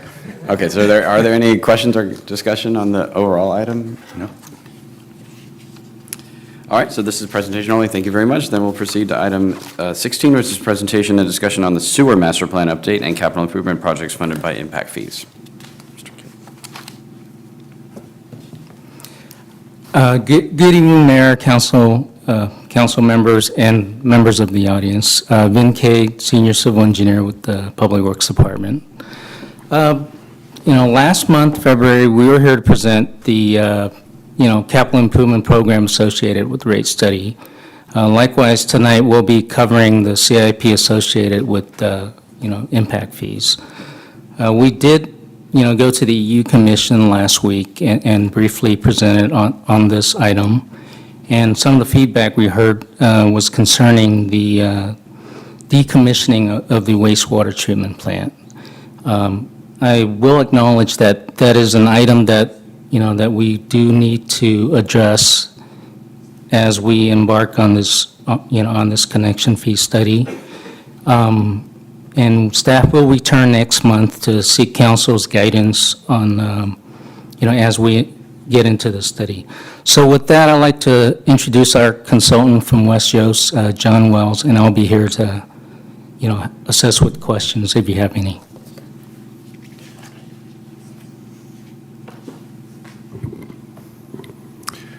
Good evening, and thanks for having me again. I think this presentation will actually be a little bit shorter than the water presentation because we're not going to go over the growth rates again, but the same growth that drives the water demand in the different areas of development in the city also drive the wastewater demand. So it's an analogous growth, and so I don't think that we need to repeat that, but we can certainly answer any questions about that. So I think what we wanted to do was just to talk about the projects that have been prioritized. Next slide, please. The overall capital improvement program from the wastewater master plan is approximately $56 million. Approximately 36 of that was utility rate eligible. And then that leaves approximately $20.1 million, which is eligible for impact fee or is growth driven. And we are prioritizing $5 million for inclusion in the current impact fees. First part of this are gravity main capacity improvements. So there are a couple of areas where the gravity mains, which carry wastewater, are simply not large enough to carry the flow with projected development. One of them is on Hardy Drive, and there's a small portion of Graphite Lane. So we'd be looking at upsizing those two existing lines in order to handle growth up in the northern part of the city. Next slide, please. This is the recommended wastewater treatment plant decommissioning. As Vince said, this is a placeholder. We recognize that this may or may not be eligible for impact funding. It may be a combination of impact fee funding along with rate funding and some other source. But the bottom line is for this part of the city to develop and to have the sort of growth that's going to drive wastewater and water usage there in the future, something has to be done with the treatment plant. So we're holding it as a placeholder and hoping for further direction on what specifically can be done this property.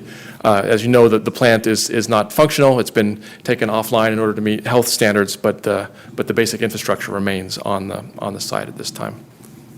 Next slide, please. And then, as part of the prioritized capital improvement program, there are 4 lift stations. So everywhere we can, we like wastewater to flow downhill. When we reach certain areas, such as the deep water channel and other things that can't flow downhill, it has to be pumped.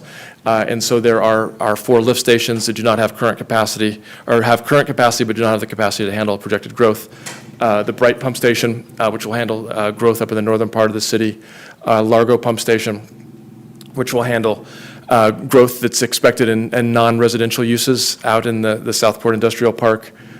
South Pump Station, which will handle a lot of the growth that would be seen in the bluffs and in the area just north and east of the Deepwater Channel, and then the Bridge District Lift Station in order to handle the increasing densification that's going on within the Bridge District. I believe the last slide is just a figure if we want to talk about the geographical locations of some of those. But with that, those are the projects that are prioritized right now for inclusion in the impact fees, and I welcome any questions on those projects. Ms. Roscoe. Thank you, Mr. Mayor. Just a quick question about the wastewater treatment plant. Is there any possibility that that could be used by, or improved to recycle surface water or for agriculture or farming purposes? The bigger question with the wastewater, the old wastewater treatment plant is that, when we annexed to Sac County Regional Sanitation District, it was recorded both as an asset and a liability. So the concern now is the asset is essentially the land. The liability is what it's going to cost to fully decommission it. So we haven't gotten into that study. So at this point, we don't know whether that's going to be a positive or negative number. I see. Okay, thank you. Yeah, just a quick question. So back on the wastewater treatment plant, is the cleanup there, it's not a toxic issue, is it? It's more just cement and just more of a clean type of cleanup, the demolition of that? Do we know? Well, I think if you want to make it truly, available for development, you're going to have to remove everything that's there. All right. But in terms of remediation of the land underneath, is not really a toxic issue like we're dealing with the tank farms? I don't believe so, but I believe that some of the stuff that is removed probably can't be sent to conventional landfill and stuff like that. So I don't know that there's a remediation issue, but there is an issue that with the ground, with the soil that remains, but there is an issue with what would be done with the facilities that are actually removed. Like asbestos and things like that? Yeah, and things that have been in contact with waste. All right. All right, thanks. Yeah, and I know, if you're a sewer fund manager or our consultant on sewer stuff, that probably both the courtyard and the wastewater treatment plant decommissioning are not your favorite parts of this budget. But they are essential. Right? The courtyard, major reason for the courtyard is the public works vehicles that support both of these plants. And if the sewer fund and the sewer plant back then and now are enterprises, and if just imagine, so if you imagine them as separate, if they were separate businesses, and that business, the sewer business, got acquired by Regional Sanitation 15 years ago. You can't just leave if Shell Oil were to leave tomorrow, they can't just leave their existing facility and tanks on the land and just walk away. And neither can the sewer fund. It's got to step up and make its contribution, a significant contribution to the problem that it's created. You cannot just leave a toxic facility or a dirty facility, at least in a location, and expect that it's somebody else's problem. So it is absolutely an appropriate item to be considered in the rates and in the impact fees. for remediation under any circumstances, but certainly the extent to which it can create value through development, that will create other opportunities to also contribute to the funding. But it's going to be part of it. So I know it's not on the prioritized impact fee cost right now, but we need to, it's not as urgent as Measure E or levy funding or streetcar, all the many myriad projects that we have going at the moment. But we do need to continue to have this on our task list and be prepared at some point in the near future to start allocating both rate and impact fee dollars in order to make that happen. So, if there's no other questions on this one, this is also presentation only. Thank you both very much.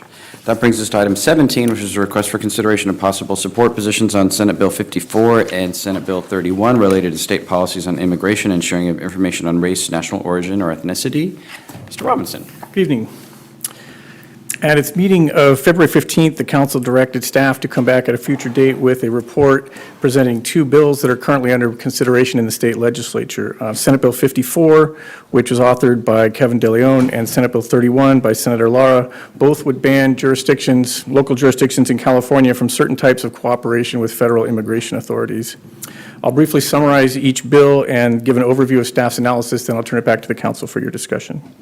Senate Bill 54 has three main provisions, the most relevant of which is the first one for the city.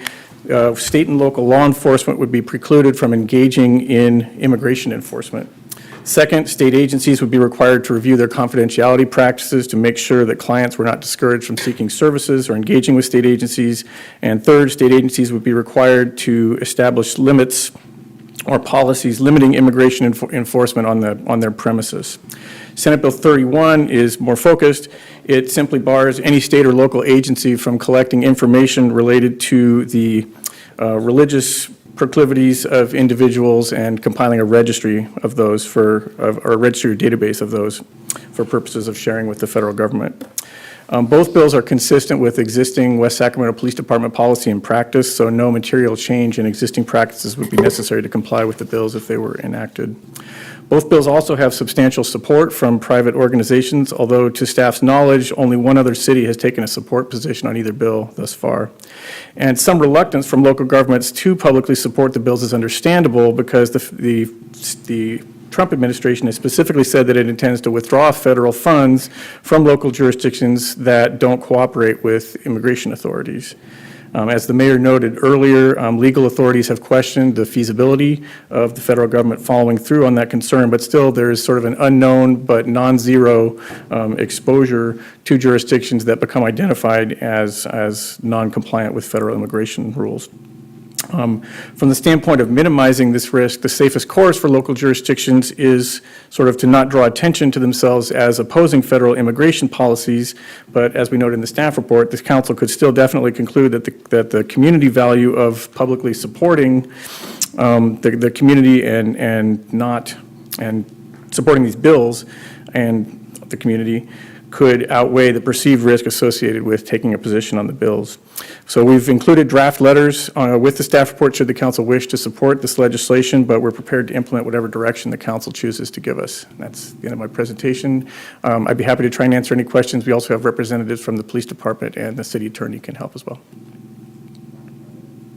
Are there any questions at this point? Not at this point. All right, thank you, Mr. Robinson. We had a couple of requests to speak on this item. The first is by Janice Bellucci. Is Janice still with us? Pardon? Okay, all right. Daniel Chavez?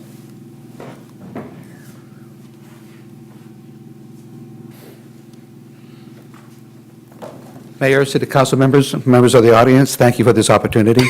I want to commend the council for considering the support of SB 54 and SB 31.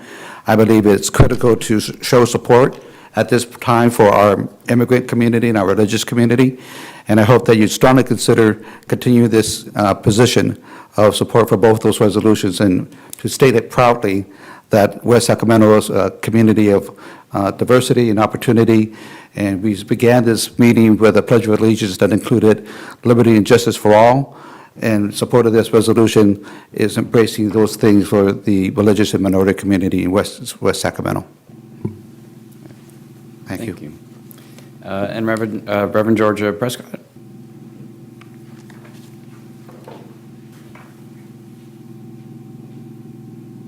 Thank you, Mr. Mayor and council people.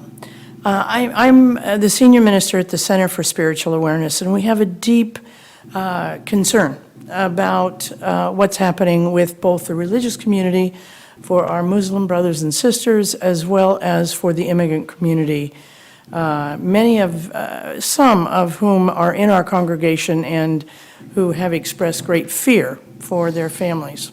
So it is, when we decided to come here and speak, we understood that you were going to take this issue up.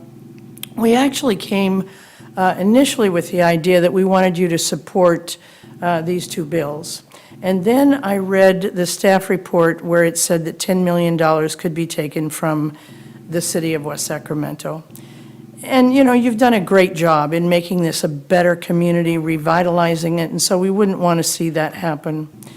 So our recommendation now is that you create a memo of understanding between the police department, a formal memo of understanding, not a loose one, but a formal one, that would be between the police department, the Washington School District, and the city of West Sacramento, that would indicate that you would not have any enhanced interrogation of immigrant people, or you wouldn't round them up solely by the virtue of the fact that they were undocumented.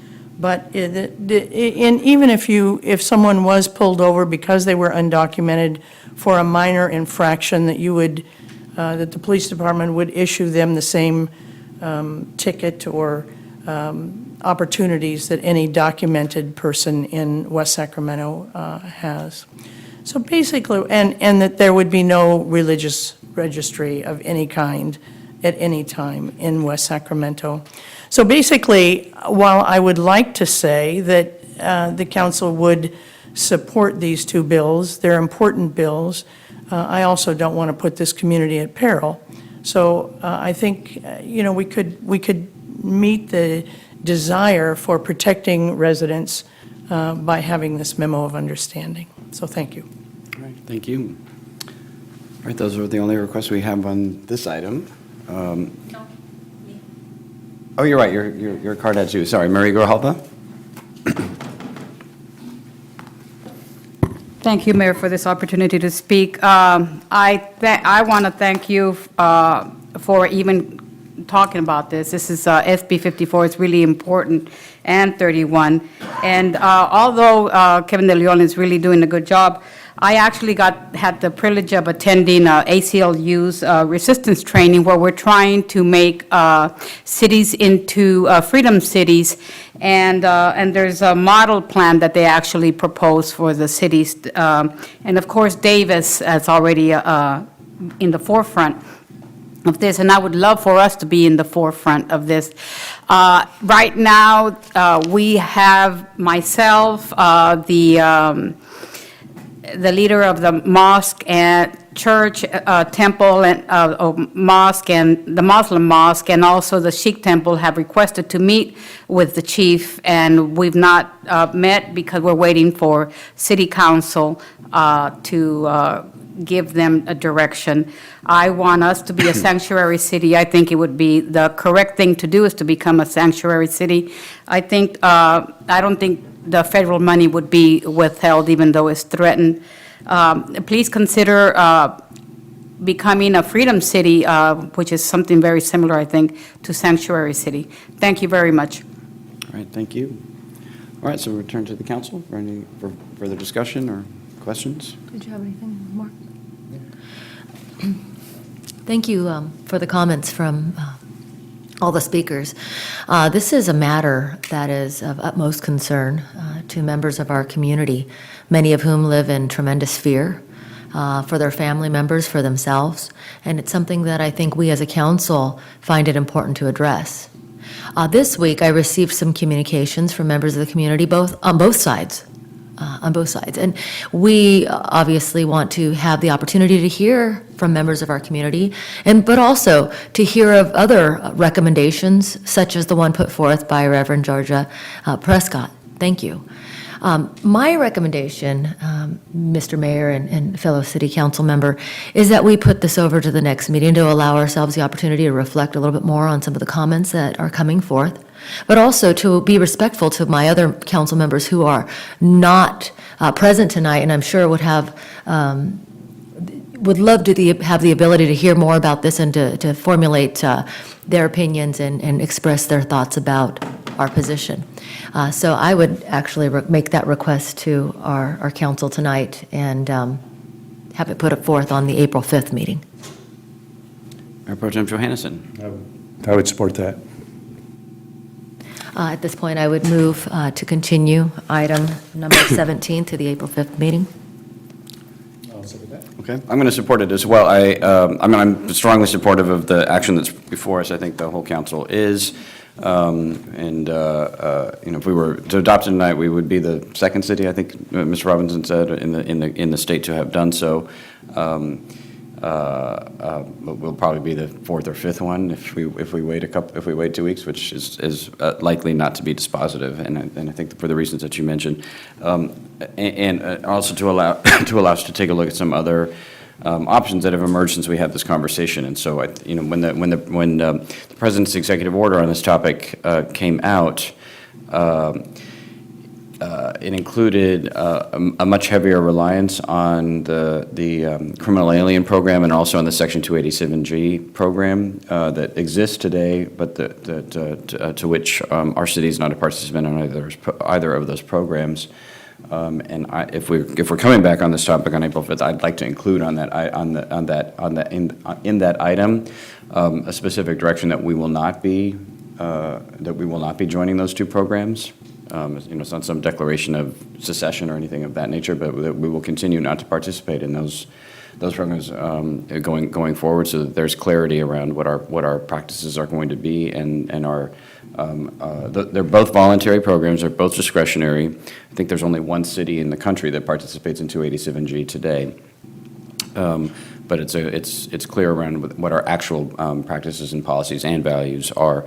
I would point out that the funding risk is higher under an arrangement in which we reach in which we adopt a set of policies, even if it's joint with the school district and others, than it is with us taking a position on state legislation, which is one of the reasons why this approach, why we took this approach, is that if we were to engage in a series of MOUs where we were adopting formal policies here at the council dais, it would be more likely to attract the direct attention of the COPS office and the Department of Justice as a violation of the executive order than us simply taking a position on a piece of state legislation, which, the 10th Amendment issues aside, the likelihood a court would uphold the withdrawal of federal funds because we exercised our First Amendment rights to take a position on a piece of state legislation, I think is more remote for the administration to defend.